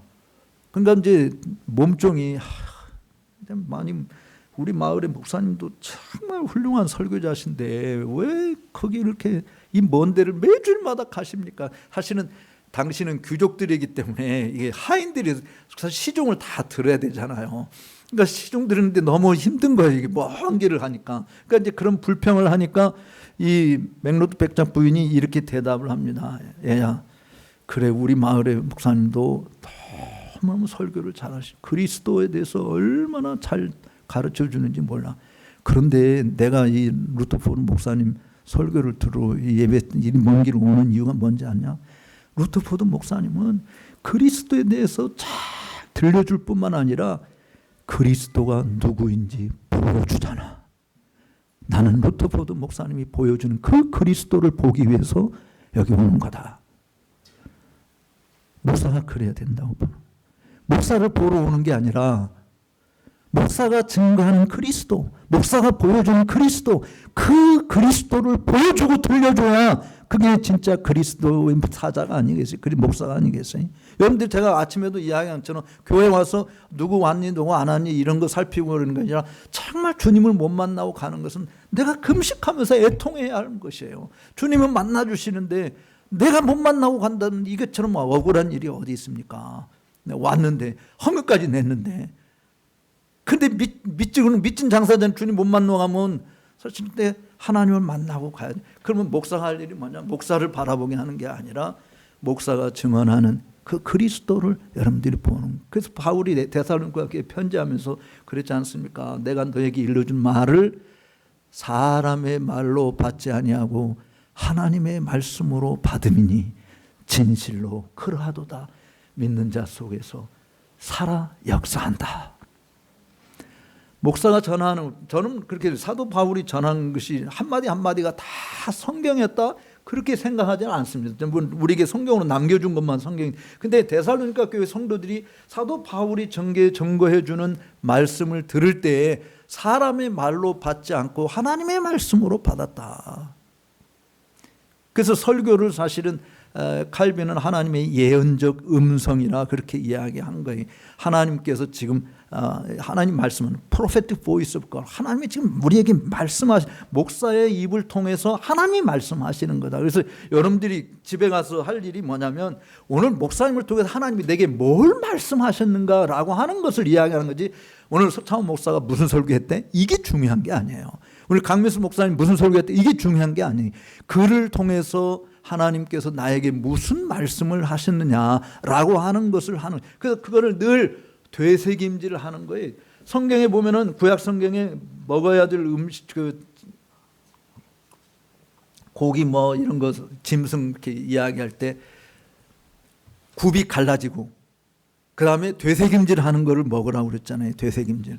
그러니까 소들을 보게 되면 굽도 갈라지고 굽이 갈라진 것은 세상과 우리와 구분되었다라고 하는 것을 보여주는 상징적인 것이고 되새김질 한다라고 하는 것은 하나님의 말씀을 읊조리는 것입니다. 여러분들이 소 이렇게 초원에 젖소들 이렇게 보게 되면 풀 뜯어먹고 누워 있는데도 계속 하잖아요. 계속 뭔가 입안에 그 음술 계속 되새김질을 하는 거거든요. 근데 여러분들도 하나님의 말씀을 듣고 집에 가서 되새김질을 해야 되는데 되새김질을 하지 않으니까 깡그리 잊어버리는 거예요. 그리고 그 말씀이 여러분들 속에서 살아서 역사하는 일이 없는 거죠. 부부간에 대화하고 자녀들과 함께 대화할 때 하나님의 목사를 통해서 무슨 말씀을 들려주셨는가 이것을 사실은 우리가 계속 듣고 되새김질하고 그렇게 해서 이것을 실천하는데 우리에게 어떤 어려움이 있는지 그 부분을 갖고 하나님 앞에 기도하고 하나님 도와달라고 감당할 수 있게 해달라고 기도하는 그런 일이 필요하지 않습니까? 그래서 설교를 들을 때 굉장히 중요한 이게 영적 마케트 데이라고 했기 때문에 설교 들을 때 적어도 이렇게 이야기해서 제임스 더람이라고 하는 목사님은 이렇게 이야기했습니다. 선포된 말씀을 듣는 청중에게 요구되는 것은 부지런히 기도로 들을 준비를 하고 선포되는 말씀에 귀를 기울여야 한다. 그들이 들은 것을 성경에 의해서 점검해야 한다. 선포된 진리를 하나님의 말씀으로서 믿음과 사랑과 온유함으로 그리고 즉각 수용할 준비된 마음으로 받아들여야 한다. 그리고 선포된 말씀을 묵상하고 그에 대해서 나누어야 된다. 선포된 말씀을 마음속에 간직하고 그들의 생활 속에서 말씀의 열매를 맺게 해야 한다. 이렇게 이야기하면서 13가지를 방법을 이렇게 이야기했어요. 그러니까 하나님의 말씀을 들을 준비를 위한 13가지 이렇게 이야기했습니다. 첫째, 따라서 합시다. 듣기 위하여 기도로 준비하자. 둘째, 설교자를 대면하여 들으라.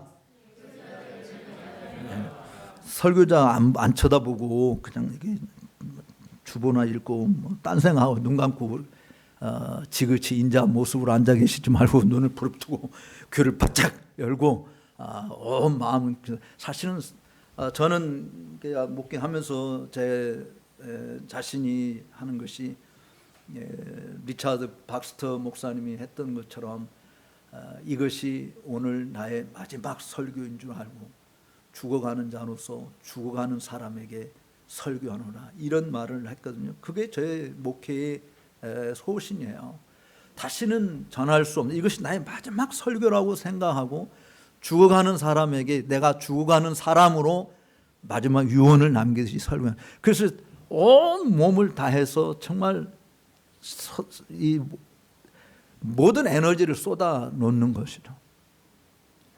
그 의사가 제 설교하는 것을 가지고 사람 이야기하는 게 3일치 먹을 분량의 칼로리가 한 번 설교해서 빠져나간다 이렇게 이야기할 정도로 정말 지금 여기 인원수도 적고 제가 그래서 막 크게 하지는 않지만 정말 설교할 때 보면 저는 속옷이 다 젖습니다. 예배 인도하고 나면 속옷이 다 젖습니다. 정말 땀으로 사랑을 다해서 이것을 듣고 어떤 사람은 지옥에 가고 어떤 사람은 천국에 가는 이 생사를 다루는 문제잖아요. 하나님 말씀이라고 하는 거. 근데 여러분들이 하나님 말씀을 들을 때 정말 설교자를 대면하여 즉 이게 하나님 음성으로 들을 수 있어야 된다. 그다음에 세 번째 따라서 합시다. 기대감을 가지고 들으라. 들을 게 없다고 말하는 것은 이게 너무나도 잘못된 거예요. 이제 우리 강 목사님도 때가 되면 은퇴를 하겠지만 대부분 한국 교회에 은퇴하게 되면은 성도들 입에서 조기 은퇴가 나올까요? 목사님 은퇴 안 하면 안 돼요. 이런 소리가 더 많을까요? 일반적으로 조기 은퇴 빨리 좀 물러나시면 안 되겠습니까? 이런 소리가 더 많아요. 근데 왜 그럴까요? 그래서 조기 은퇴를 하시고 나서 후임 목사님 오는 분들은 대부분 40대 뭐 좀 요즘에는 50대도 뽑기는 하더만 대부분 40대 중후반으로 이렇게 사람을 뽑잖아요. 그럼 지금 이제 70이 다 돼서 은퇴를 앞에 두신 목사님하고 비교를 해봅시다. 그냥 인간적으로 비교해 보는 거예요.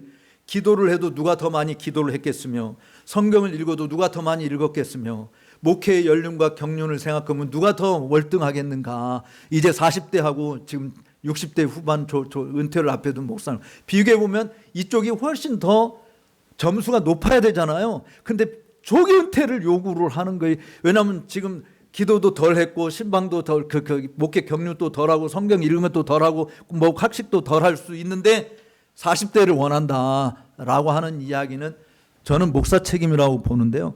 목사들에게서 들을 게 없다. 맨날 그 소리가 그 소리다. 제가 오전에 성철 스님 이야기인데 성철 스님이 이렇게 이야기했어요. 산은 산이요 물은 물이로다. 다 여러분 들어보셨죠? 그러니까 그 당시 전체 우리 대한민국에서 와 깊도다. 애들 유치원 애들한테 이거 물 보여주고 애들아 이게 뭐지? 물이요. 산 보여주면 이게 뭐지? 그러면 산이요. 다 이야기해요. 그런데 똑같은 말을 했는데 성철 스님이 산은 산이요 물은 물이다 하니까 온 국민이 전율을 하면서 야 깊도다 이랬거든요. 같은 말을 해도 70세를 앞에 둔 목사가 하는 말이 무게가 달려야 되잖아요.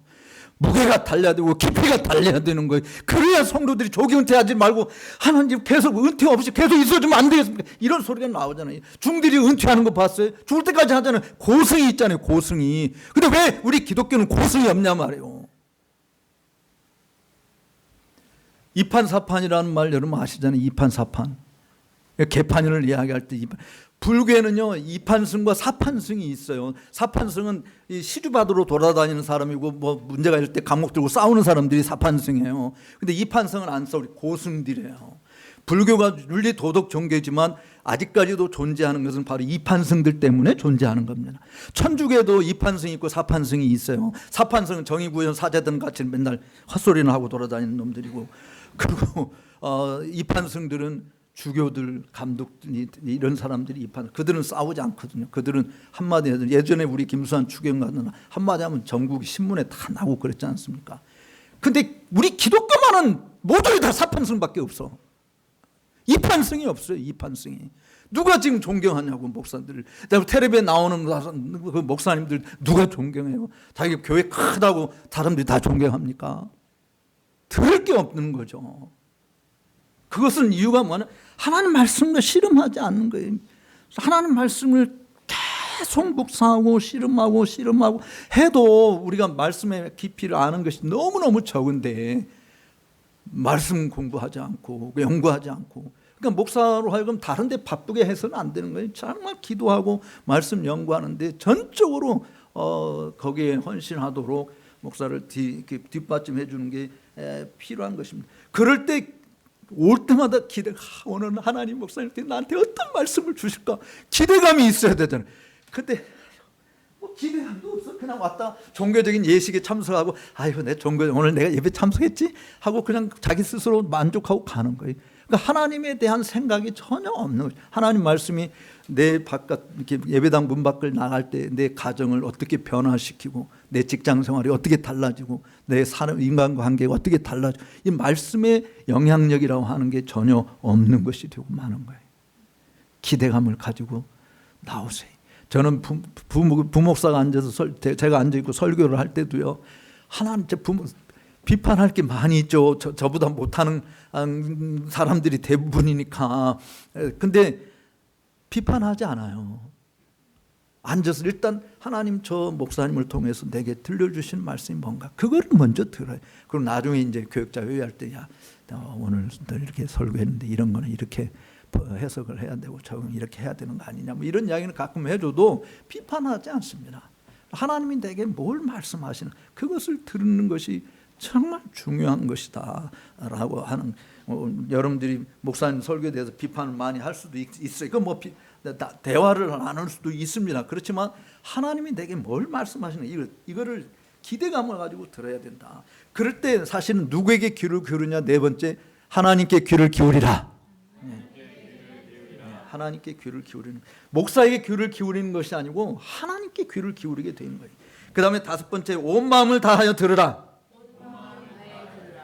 목사가 온 마음을 해서 사실은 입으로만 설교하는 게 아니라 온 몸으로도 설교하는 거거든요. 그래서 혼과 영을 영과 육을 다 동원해서 사실은 하는 거기 때문에 여러분들도 들을 때 그렇게 들어야 되는 거예요. 그렇게 들어야 돼. 듣기 앉아서 듣기 힘들면 받아서 적기라도 하시고.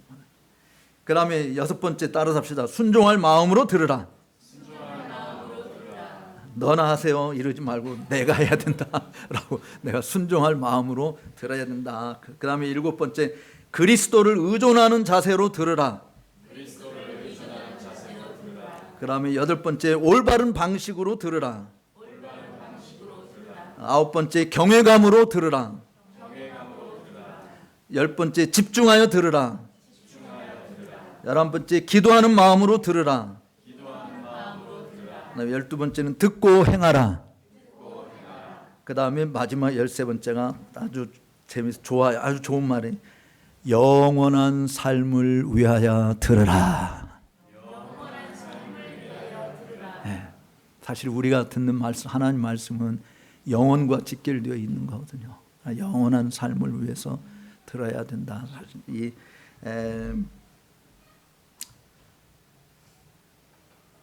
올바른 방식으로 들으라라고 하는 이 부분은 하나님께 예의를 갖춰서 들어야 된다 그런 뜻이에요.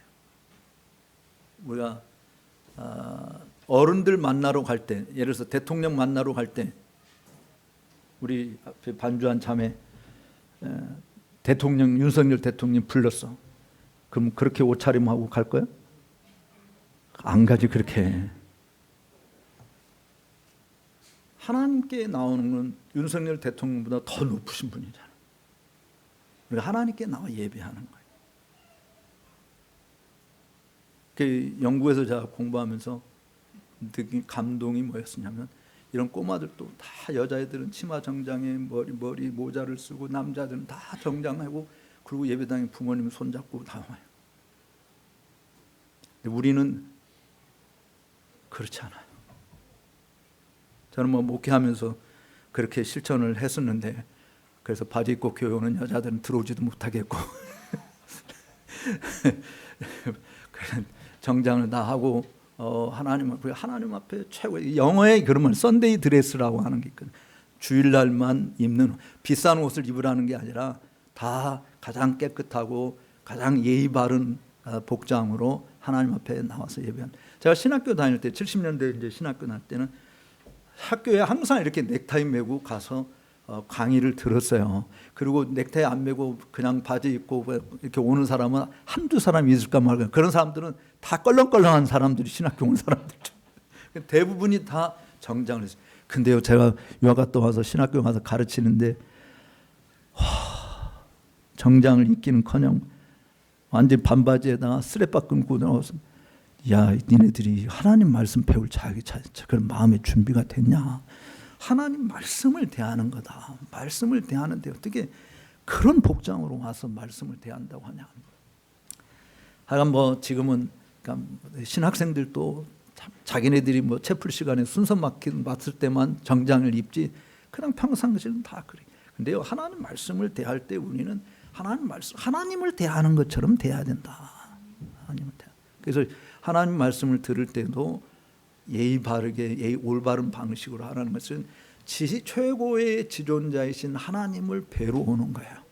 그 하나님 만나러 오는 거기 때문에 내가 가장 좋은 옷, 깨끗한 옷, 정장으로 하나님 앞에 나온다. 제가 학생 때는 교복 입고 가는 게 제일 정장이냐. 그래서 제가 목회할 때는 학생들 다 학생복 입고 교회, 니네들이 뭐 양복 입는 것도 아니고 다 학생복 입고 교회 와라. 그게 그들에게는 가장 깨끗한 옷이니까.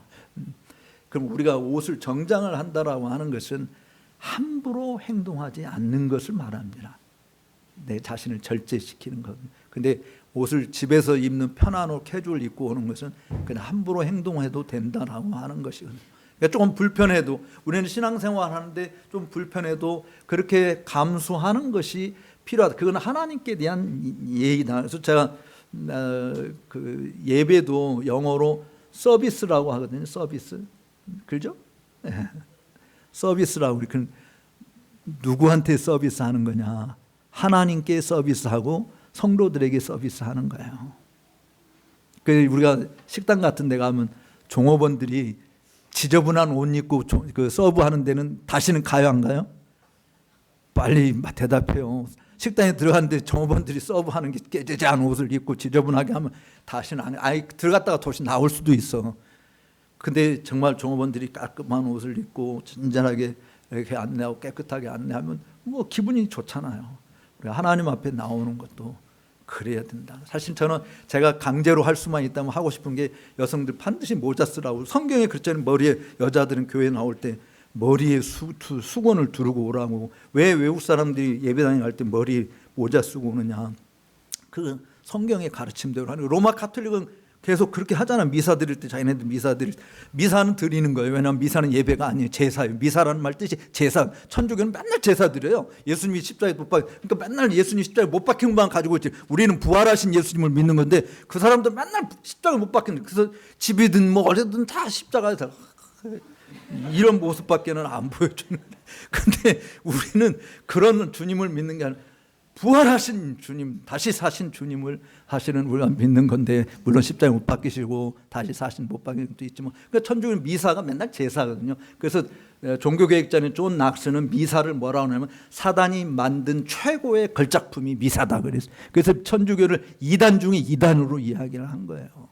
우리는 뭐 천주교가 큰 집이라니 뭐 우리 계신 거 참, 그거는 다 알지도 못하는 헛소리 하고 있는 사람들이 이야기하는 것이. 어쨌든 우리는 하나님을 예배하는 그런 입장에서 정말 최고의 지존자이신 하나님께 합당한 예절을 가르치는, 배우는 것이 필요하다. 그래서 시편 29편에 있는 것처럼 여호와 이름에 합당한 영광을 돌리고 거룩한 옷을 입고 그 앞에 나가 찬양을 경배할지어다, 이렇게 이야기하지 않습니까? 이게 청교도들이 했던 교회 생활의, 그 다음에 이제 중요한 게 가정 생활인데, 이 가정 예배를, 여러분 지금 가정 예배 매일 하시는 분 손 한번 들어봅시다. 가정 예배 집에서 매일 하시는 분. 주여.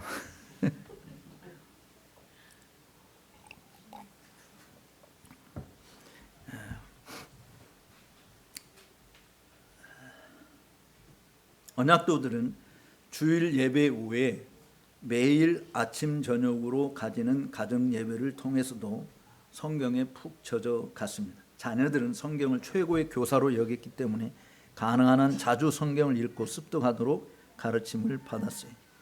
특별히 주일에 선포되는 말씀을 받아 적게 하고 후에 그 노트를 다시 읽고 묵상하는 습관을 가지게 하므로 귀로 들은 말씀이 주중에도 계속 살아 역사할 수 있는 기회를 가지게 했습니다.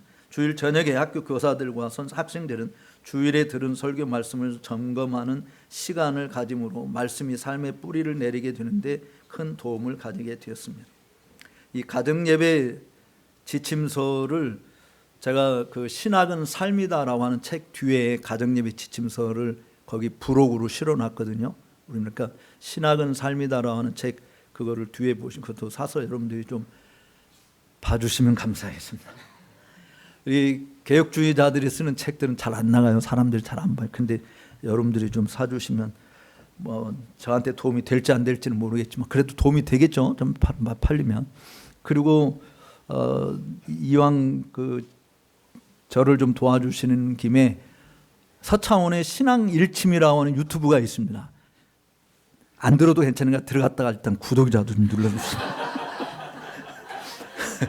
그 제가 여러분들이 얼마나 구독하는지 제가 볼 수는 있잖아요. 그러니까 여러분들이 유튜브에 서창원의 신앙 일침 설교는 아니고요. 그냥 우리가 잘못 알고 있는 상식들 이렇게 신앙생활하면서 좀 고쳐야 될 것들을 생각해 보는 내용들을 했으니까 들어가서 한번 보시면 좋겠다 생각이 드네요. 하여튼 가정 예배 지침서 하루에 2번씩 가정 예배를 했는데 이 당시는 문맹이 많았습니다. 성경을 읽을 수 없는 사람들이 많았어요. 우리처럼 다 배운 사람들이 아니고 문맹이 거의 70% 이상 돼. 그럼 그런 사람들은 어떻게 했냐? 교회에서 장로님들이 신방을 가서 가정 예배를 대신 인도해 주고 성경을 읽는다든지 했어요. 가장이 하는 일로 했는데, 그러니까 장로님들이요 그냥 우리처럼 교회 와서 폰만 잡는 게 장로가 아니에요. 장로님들이 신방을 했어요. 장로의 가장 귀한 사역이 뭐였냐면 양들을 돌아오는 신방이거든요. 신방을 통해서 보고 목사님 이분은 목사님이 좀 가서 특별히 돌봄이 필요하겠습니다. 보고를 한 목사가 그렇게 가는. 장로님들이 신방을 우리는 안 하잖아요. 그러니까 장로님들이 사실은 원래 신방을 해야 되는데 이것도 우리 좀 제가 좀 우리 장로님들 듣기 싫은 소리 비판을 좀 하면 맨날 저한테 저를 그래서 장로님들이 싫어해요. 왜냐면 장로님들이 해야 될 신방은 안 하고 맨날 교회에서 교회가 뭐 회사입니까? 회사 중직으로 왔어요? 임원이에요? 내가 이러거든요. 앉아서 교회 와서 자리나 잡고 있고 성도들 하나도 돌보지도 않고 그게 무슨 장로냐? 그러니까 자기네들이 할 일을 못하니까 대신 돈 주고 부목사들을 고용해서 신방 목사 시키지 않냐? 왜 돈 주고 당신네들이 해야 될 왜 신방 목사 해가지고 돈 주고 교회 돈이 헛된 데 나가도 만드냐? 내가 이제 막 그런 식으로 비판을 하니까. 서창원을 좋아할 리가 별로 없죠. 사실은 정말 장로님들이 제대로 하려면 그렇게 양들을 돌아보고 살피는 일들을 사실은 하는 거죠.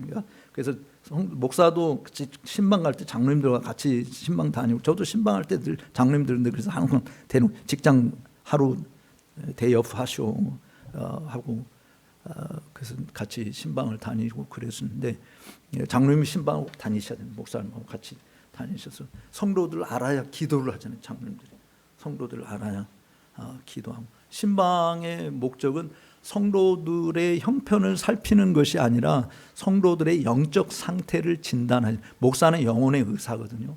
그래서 영적으로 어떤 질병이 있는지 어떤 문제가 있는지 그런 거를 보고 거기에 처방을 내려서 성도들이 건강하게 영적으로 신앙생활을 그래서 영혼이 잘 되게끔 해야 되지 육적인 거는 여러분들이 잘 하라고 목사가 가르쳐 주지 않아도 육체 연습은 잘 하잖아요. 맨날 등산 다니고 맨날 헬스장 다니고 운동을 잘 하지 않습니까? 근데 영혼의 운동은 안 한단 말이에요. 그러니까 목사가 다룰 것은 영적인 질병을 다루는 영적 생활의 강건함을 위해서 힘써야 된다. 그래서 가정 예배를 독려하고 은밀한 이 사적 예배에서 통일성을 이루며 상호 건덕을 제공하고 분리와 이탈을 막고자 하는 일을 했습니다. 가정 예배를 하지 않는 자는 벌금이 부과됐어요. 벌금이 뭐냐? 가장 무거운 벌금이 가장이 그 임무를 잘 하겠다고 다짐하고 그렇게 실행할 때까지 성찬을 금지시키는 게 벌금이었습니다. 이게 사실은 내가 성찬을 금지당한다고 하는 것은 굉장한 충격이고 아픔입니다. 가정 예배를 안 하고 그런 이게 장로님들이 이제 신방에서 하는데 가정 예배도 안 하고 게을리하고 뭐 이 신앙생활 제대로 안 하잖아요. 그러면 교회 와서 이제 보고 그러면 당회가 여기는 이제 그런 게 없는데 교회 웬만한 교회 가면 장로님석이 앞에 있잖아요. 그렇죠? 예배당 안에. 근데 스코틀랜드도 장로님석 같은 데가 앞에 있어요. 근데 거기 앉아서 예배하는 사람은 장로가 아니고 주중에 신앙생활을 제일 못해서 징계를 받아서 거기 앉아서 예배하는 거예요. 또 걸렸다. 그러면 예배 시간 내내 그 다음에는 서서 예배하고 그 다음에 또 그래도 안 고쳐진다 하면 이제 그때 수창 금지가 되는 거죠. 이게 아마 우리나라에서 그렇게 했다가 하는 교회 나올 사람이 별로 없을 거예요. 근데 정말 신앙생활을 이렇게 가정에서 잘 하도록 권장을 했다라고 하는 부분을 보면서 그 가정 예배를 여러분들이 좀 잘 하시기 바랍니다. 저도 지금 하루에 2번 저희 집사람하고 혼자서 새벽 5시 반에 일어나서 집사람하고 둘이 같이 예배해요. 그리고 제가 집사람한테 설교하고 또 저녁에도 자기 전에 같이 예배하면서 또 집사람이 또 설교하고 혼자 앉혀놓고 설교해요.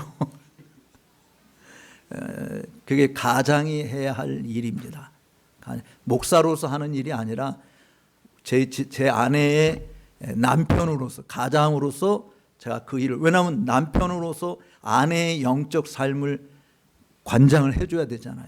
그래서 여러분들이 엄마 아빠로서 집의 식구들을 날마다 그리스도의 보좌 앞으로 데리고 가는 일을 해야 됩니다. 이게 가정예배의 중요한 일이에요. 바쁘다고 건너뛰지 마시고요. 단 5분 해도 괜찮아요. 찬송 한 장 읽고 성경 한 장 읽고 그냥 기도만 해도 괜찮아요. 그런데 가정예배를 빠뜨리지 말고 반드시 하시라. 그게 여러분들의 가정을 천국으로 그렇게 만들지 않으면 아이들이 하나님을 만날 수 있는 곳이 없어요. 교회 와서 그거 하러 와서 있는다고 해서 아이들이 하나님 보면 집에서 하나님을 만날 수 있어야 돼. 아이들이 교회 오기 전에 제일 먼저 누구부터 만납니까? 엄마부터 만나잖아요. 교회에 와서 하나님 소리를 먼저 듣는 게 아니라 엄마 소리를 먼저 들어요. 그럼 그 엄마가 지금 아까도 이야기한 무릎 위에 앉혀놓고 재미있게 들려준 성경 말씀이 있어야 되잖아요. 우리 임신했을 때 제가 그 배후에다 항상 손을 놓고 기도하면서 매일 성경을 읽어줬어요. 임신하는 그래서 우리 아이들이 1년에 태어나기 전에 벌써 이미 성경 일독을 하고 태어나도록 자. 매일 성경을 읽어주고 기도해주고 그렇게 해서 태어난 아이들 우리는 아이들 때문에 속 썩어본 적이 없습니다. 참 아이들 너무너무 감사하고 애들 키우는 거 새 키우는 거 너무 행복했고 즐겁고 집사람이 물론 고생을 했죠. 제가 유학생활에 너무 가난해가지고 참 집사람이 정말 못 먹고 이런 그런 고생은 육체적으로 말할 수 없는 고생을 해서 영적으로는 너무너무 행복하게 지냈거든요. 그러니까 여러분들이 아이들한테 많은 물질적인 풍요로움을 주는 것이 중요하지 않고요. 하나님의 은혜를 날마다 받도록 아이들에게 그런 것을 제공해 주는 부모가 돼야 돼요. 나중에 자식 때문에 후회하지 마세요. 우리 한국의 부모님들이 자식 때문에 많이 후회하는 분들이 뭐냐면 대부분 신방 가서 들어오면요. 목사님 우리 애들이 그냥 고등학교까지 가면 교회도 너무너무 잘 나왔고 그랬는데 이 대학 들어가더니 또 아니면 군대 가더니 뭐 아니면 뭐 직장 들어가더니 뭐 이래가지고 교회를 안 나온다고 그러잖아요. 여러분 교회 나오는 것이 애들 신앙생활 잘하는 게 아니에요. 부모의 관심은 이 아이가 그리스도를 만나느냐 못 만나느냐에 관심이 있거든요. 그러니까 매일 그리스도 앞으로 데리고 가야 되는 거예요. 그리스도를 보여줘야 되죠. 부모가 그거 안 보여주는데 교회만 온다고 해서 신앙생활 하는 게 아니거든요. 많은 젊은이들이 교회를 떠나는 이유가 거기에 있어요.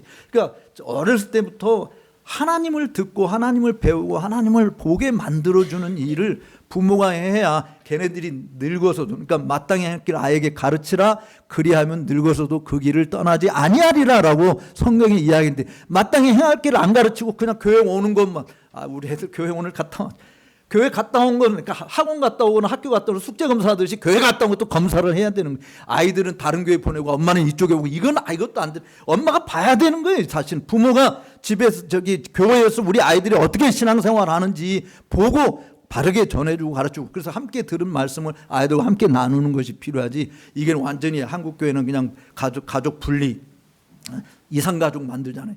아이들은 주일학교 예배 참석하고 어른들은 어른 예배 참석.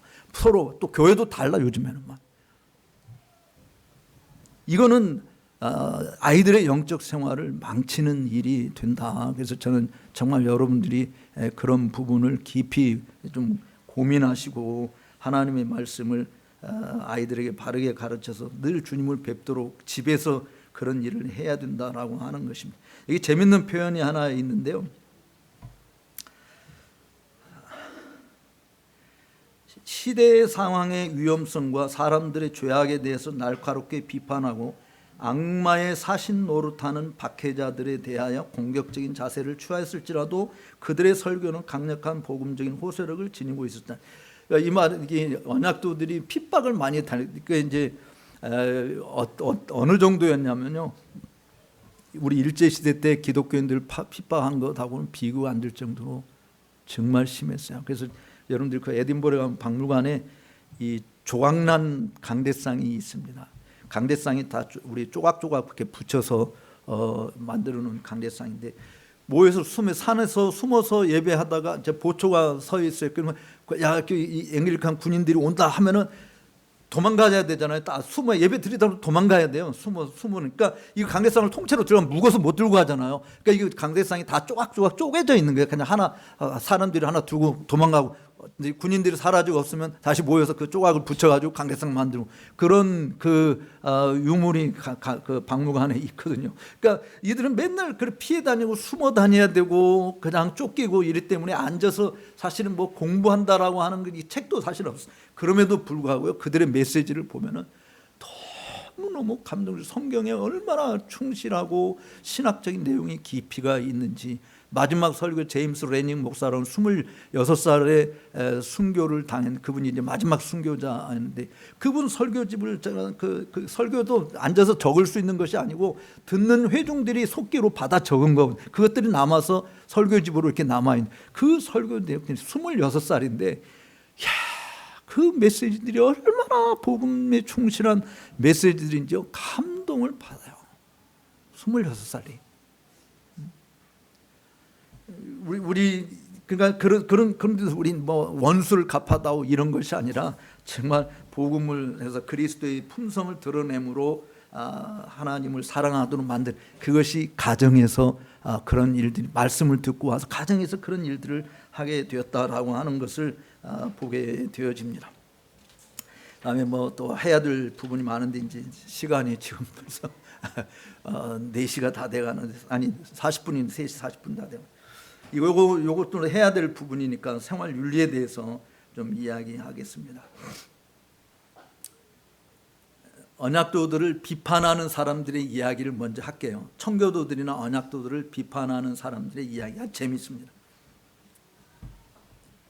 인간의 행복을 말살하고 성도들을 노예로 만들며 비참한 공포감을 조성한다.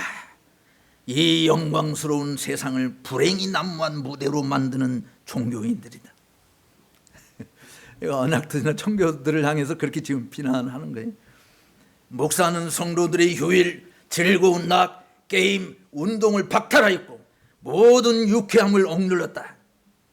모든 유형의 오락을 금하였고 모든 절기를 중단시켰으며 쾌락이 틈탈 수 있는 모든 길을 다 차단했다. 심령을 강팍하게 했고 금욕적인 기질을 추구하게 했고 인간의 본성을 따르는 애정과 낙을 파괴시킨 주범들이다. 비난 타당한 거죠. 이 사람들이 살았던 모습을 보면 이렇게 비난받는 거 다 일리 있게 지금 비난을 사실은 했어요. 그런데요, 그러면서 이들이 비난하는 사람들이 뭐라고 하냐면, 이런 현상이 개신교 나라 어디에도 결코 발생하지 않기를 간절히 희망하는도다. 이런 이야기를 했는데, 실제로 이제 언약도들을 몰라서 정말 하는 건데, 킹 휴이승 교수가 쓴 그 책에 보면은 이런 그 잘못된 평가에 대해서 조목조목 그 반박하는 내용이 이렇게 기록되어 있어요. 언약도들은 높은 이상과 고귀한 목적을 가진 자들이다. 그들은 예수 그리스도 안에 있는 사랑의 계명을 따라 개개인이 자신과 이웃의 환상적이고 영원한 복락을 추구할 책임이 있음을 인식하게 만들었다. 이것이 언약도들의 대혼란의 시대의 비밀을 푸는 열쇠이다.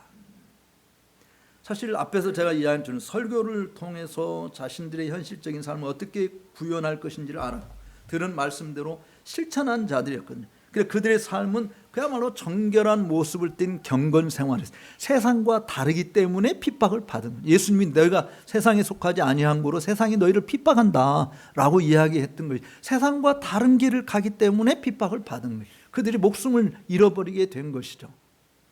근데 우리는 세상과 자꾸 짜가려고 하는, 그래서 야고보서 4장 4절에 너희가 세상과 벗하려고 하는 자들은 하나님의 원수가 되는 것을 알지 못하느냐. 우리는 하나님의 아들, 딸이 돼가지고 하나님의 원수로 자꾸 가면은, 그쪽으로 가까이 가게 되면 그게 말이 되겠느냐라고 하는 것이죠. 이 언약도들은 사실은 복음에 충실한 그런 정말 사람들이, 그래서 그들의 설교를 들은 사람들이 변화된 사람들, 술주정뱅이들, 신성 모독하는 행위들, 주일 성수 어기는 자, 불량한 자들, 거짓과 간음과 불의한 일들, 이런 것들을 완전히 사라지게 만드는 일들을 하신 분들이 바로 이분들이에요. 리차드 박스터라고 하는 분은 이제 청교도 목사인데 키드민스터에서 목회했는데 3천여 명의 주민들 가운데 그가 처음에 교회 부임했을 때 가서 예배를 하는데 하나님을 예배하는 참된 그리스도인이 3사람밖에 없었어요. 근데 그가 22년 동안 그곳에서 목회하면서 3천여 명의 주민들 가운데 3가정을 제외한 모든 사람들이 변화를 되었어요. 일으켰어요. 모든 사람. 처음에 부임했을 때 우리 이제 기도합시다라고 이야기하면 앉아있는 성도들이 그 발에다가 고양이 방울 달고 질질 끌고 다녔어요. 목사님 기도하는데 질질 끌고 다니고 찬송 부르면 막 떠들고 막.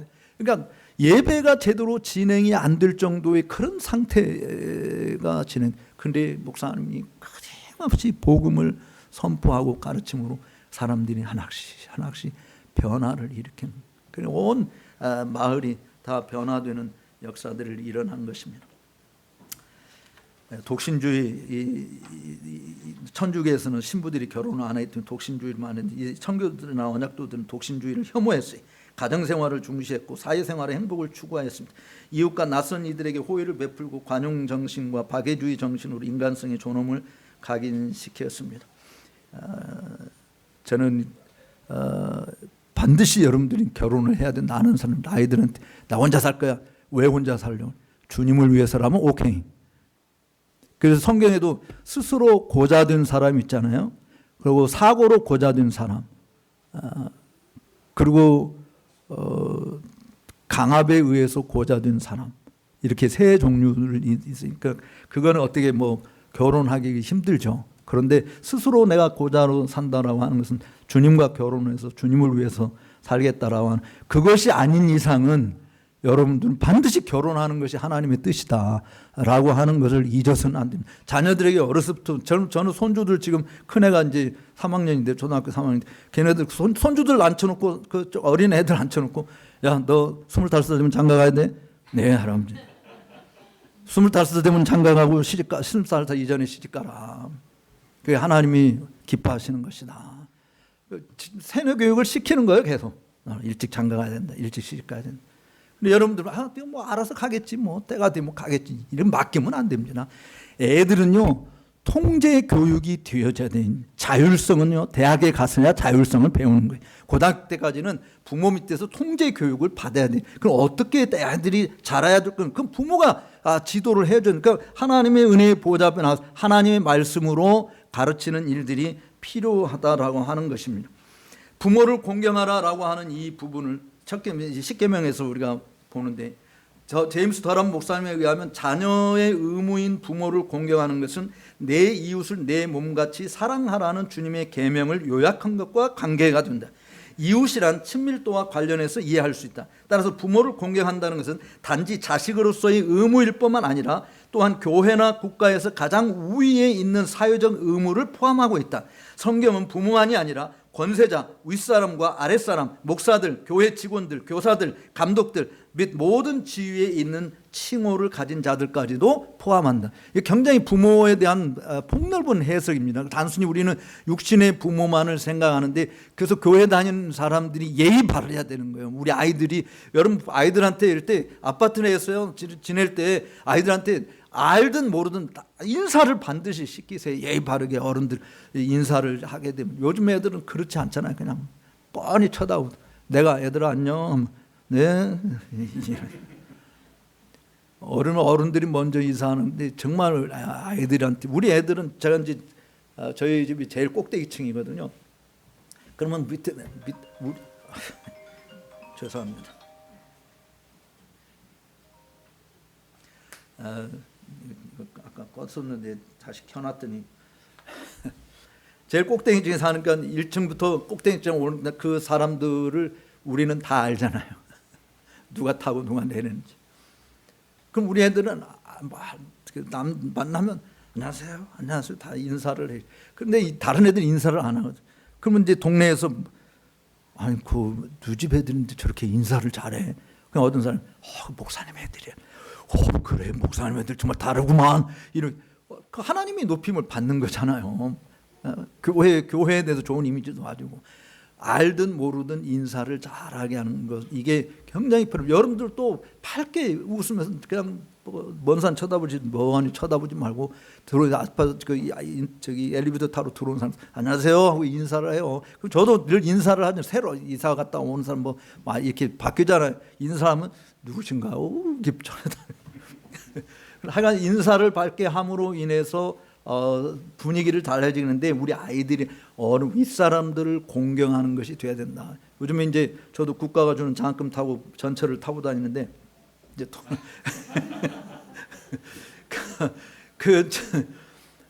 예전에는 우리 전철 타면은 좀 젊은 애들은 다 자리에서 일어서고 이렇게 앉게. 근데 요즘에 일어서는 사람이 없더라고.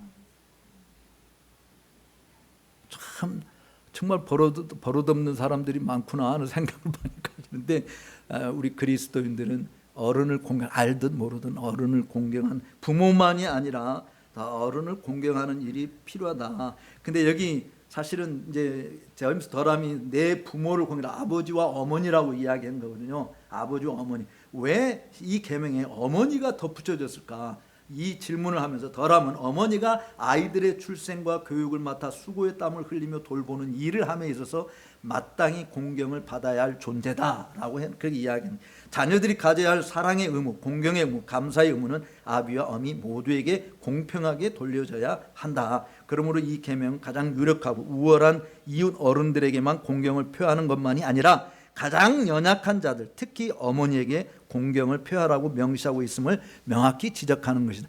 이 당시 여성들이 얼마나 차별 대우를 많이 받았느냐라고 하는 것을 생각해 보면 이거는요 굉장한 가르침인 거예요. 사실은 성경에서 어머니를 공경하라고 하는 이 부분도 우리들이 정말 특별히 생각하는 여기 그 일기의 어떤 그 자식이 아버지에 대해서 이렇게 이야기했어요.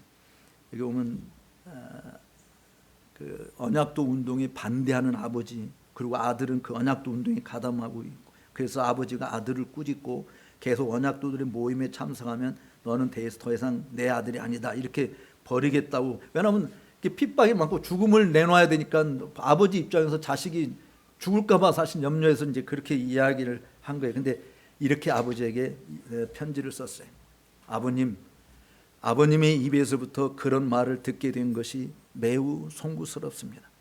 실로 아버님은 제가 사악한 죄, 저주와 헛맹세, 주일성수 어김, 도둑질 혹은 부정한 일을 범한 자처럼 말씀하십니다. 자식으로서 저를 버릴 권세를 가지고 계십니다. 그러나 우리 주님께서 저를 그런 모든 죄로부터 안전하게 보호해 주셨음을 보시지 않으셨습니까? 아버님이 저를 버리시겠다는 모든 이유는 다 제가 기회가 있을 때마다 주님의 종들이 복음을 설교하는 것을 듣고 다닌다는 것이지 않습니까? 이것이 유일한 다툼의 요인이라 저는 어쩔 수 없습니다. 저는 주님의 충실한 말씀의 사자들이 설교하는 우리 주 예수 그리스도의 복음을 듣고 살기로 단호하게 결심한 자입니다. 그 대가가 어떠한 것이든 비록 아버님이 자식으로 나를 버려서 버림당한다 할지라도 하나님의 은혜를 통해서 그 복음을 듣고 사는 것을 결코 포기하지 않을 것입니다. 참 우리 자녀들이 이런 단호한 결단으로 하나님을 섬길 수 있는 그런 모습이 정말 되도록 그렇게 여러분들에게 복 주시기를 주의 이름으로 축복합니다. 그 외에도 뭐 많은데 이거는 이제 언약도 그 책에 보면 이 내용들은 더 자세히 실려 있어요. 그래서 특별히 제임스 더람이 십계명 강의하면서 자녀들 부모 공경 이런 부분들을 여러분들이 잘 눈여겨 보시고요. 뭐 자선 행위도 선하게, 우리가 돈을 열심히 버는 것은 이들 가르치면 이거예요. 내가 열심히 돈을 버는 것은 다른 사람을 부유하게 해주기 위해서다, 이겁니다.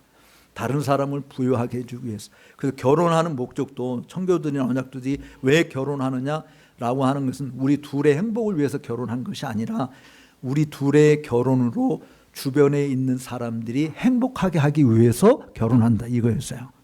그러니까 결혼의 목적 중에 하나가 그 부분이에요. 그러니까 우리 두 사람의 결혼으로 내 주변에 있는 사람, 부모가 행복하고 이웃이 행복하고 나와 만나는 사람들이 행복하게 하기 위해서 결혼한다라고 하는 거예요. 그러니까 우리들의 생각하고 얼마나 다른가를 볼 수 있지 않습니까? 이게 성경적으로 사는 사람들의 생각. 왜냐하면 다른 사람의 유익을 구하라고 그랬잖아요. 먼저 남의 유익을 구하라. 그러니까 우리들의 기독교인들이 왜 욕을 먹냐? 전부 다 우리만 챙기고 내 것만 먼저 챙기니까 다른 사람에게 양보할 줄 모르고 희생할 줄 모르는 이런 일이 우리가 너무 많다 보니까 그런 참 아픔들을 많이 겪는데, 정말 여러분들에게 부탁하고 싶은 것은 내가 손해보는 길을 가는 것이 이기는 겁니다. 이익을 보는 겁니다. 하나님은 다 알고 계세요. 하나님이 우리의 상급이십니다. 하나님이 우리의 힘이고요. 그러니까 그 하나님 안에서 여러분들이 여러분 자신을 희생하고 좀 손해보더라도 그렇게 하다 보면 하나님이 채워주시고 높여주시고 세워주시는 거 얼마나 멋있어요. 하나님이 정말 위대하신 분이다. 저는 살면서 정말 하나님이 위대하시고 하나님이 지혜로우시다. 네, 제가 다음 주에 다른 또 조그마한 교회 와서 주일날 설교해달라고 해서 가는데 거기 이제 설교 제목을 이렇게 적어놨어요. 야, 나도 지혜가 있단다. 하나님이 이제 이사야 31장 가지고 말씀. 하나님이 그렇게 이야기하는, 인간이 똑똑하고 잘나고 그래서 이런 저 계책 세우고 저런 계책 세우고 이러니까 하나님이 야, 나도 지혜가 있거든. 이렇게 이제 하시면서 하는 건데, 정말 하나님의 지혜는 우리가 비교할 수 없죠. 따라갈 수 없지 않습니까? 그 하나님에게 여러분을 전체를 전폭적으로 맡기고 생활하심으로 인해서 하나님이 정말 우리와 함께 살아 역사하심을 주변 사람들이 보게 하는 그런 복된 자들이 되시기를 주의 이름으로 축복합니다. 이제 결론 부분만 읽고 마칠게요. 이건 한 페이지 정도니까 이거는 그냥 읽겠습니다. 지금까지 저는 연약도들의 교회 생활, 가정 생활, 사회 생활, 이거는 이제 제가 잘 말씀 안 드렸지만 그냥 다른 사람들의 행복을 위해서, 유익을 위해서 살아라, 자선 선한 일을 행하라. 사실은 그 하나님이 우리를 구속해 주신 이유도 디도서 2장 14절 15절에 있는 말씀은 모든 선한 일을 행하기에 열심 있는 하나님의 친 백성이 되게 하려 하심이라. 이렇게 모든 선한 일을 하는 일에 열심 있는 하나님의 친 백성이 되게 하라. 우리를 구속해 주신 이유가, 그러니까 선한 일을 정말 많이 하셔야 된다. 그래서 사회생활이 그런 부분인데, 어쨌든 또 제가 쓴 그 신학은 삶이다라고 보면 그 책에도 사회에서 어떻게 내가 하나님 말씀을 구현할 것인가라고 하는 부분들이 다뤄져 있으니까 많이 참고하시기를 바랍니다. 스코틀랜드의 장로교도인 언약도들은 목회자로부터 성도에 이르기까지 교회 생활이나 개인 경건 생활이나 사회 생활에 있어서 매우 안정적이었고 영적으로 평안한 가운데서 든든히 서가는 자들이었습니다. 심지어 살인 시대에서조차도 그들이 보여준 믿음의 깊이와 삶의 거룩한 사랑은 현대인들에게 매우 귀감이 되는 모델이라고 말하지 않을 수 없습니다. 모든 마을은 학교를 세워 의무교육에 앞장섰고 모든 가정은 성경을 가지고 있었고 모든 아이들이 대부분 성경을 읽을 수 있었으며 목사와 부모를 통해서 주님의 교양과 훈계로 양육되었습니다. 물론 작금의 그리스도인의 가정에 성경이 없는 집이 없고 자녀를 학교에 보내지 못하는 집은 거의 없어요. 그러나 경건의 능력만이 아니라 모양조차도 찾기 쉽지 않은 현상을 만들어내는 것은 우리가 무엇으로 설명할 것입니까? 강단 사역에서 복음의 부재, 가정 예배의 부재, 개혁파 신조에 대한 교육의 부재에서 비롯된 것이라고 말할 수 있지만 무엇보다도 성경에 대한 저조한 개념이 빚어낸 것입니다. 성경을 누구보다도 사랑했던 언약도들이었고 청교도들이었습니다. 하나님의 영감된 말씀이라는 성경의 최고 권위를 깊이 인식한 그들은 성경대로 믿었기에 성경대로 말하였고 성경대로 가르치고자 몸부림쳤습니다. 우리는 입으로는 고백하지만 삶의 실천 부분은 성경보다 더 위에 있는 것들이 너무 많습니다. 이 부분을 회복하지 않는 한 성경에 충실한 전문가도 신앙인의 성숙도 기대할 수 없을 것입니다. 우리가 저도 잘 못 부르는 잘 부르기 쉽지 않은 노래가 하나, 찬송가 하나 있는데요. 옛날 찬송가 102장에 주 예수보다도 귀한 것은 없네 이러잖아요. 근데 이게 저는 왜 성도들하고 이 찬송을 잘 못 부르냐면 성도들한테 사기치는 일을 자꾸 권장하는 것 같아서. 왜냐하면 성도들은 그렇게 입으로는 부르는데 주 예수보다도 귀한 것이 많네 이 세상 부귀와 어떻게 받고 이게 속으로는 그런데 겉으로는 주 예수보다도 귀한 것은 없네라고. 근데 언약도들은 정말 그렇게 살았습니다. 우리의 믿음의 선배들이 그렇게 남겨준 고귀한 신앙의 유산을 우리들도 우리 후손들에게 계속 계승 발전시켜 갈 수 있도록 징검다리 역할을 하는 우리 오직 은혜 교회 성도 여러분들이 다 되시기를 주의 이름으로 축복합니다. 기도하시겠습니다.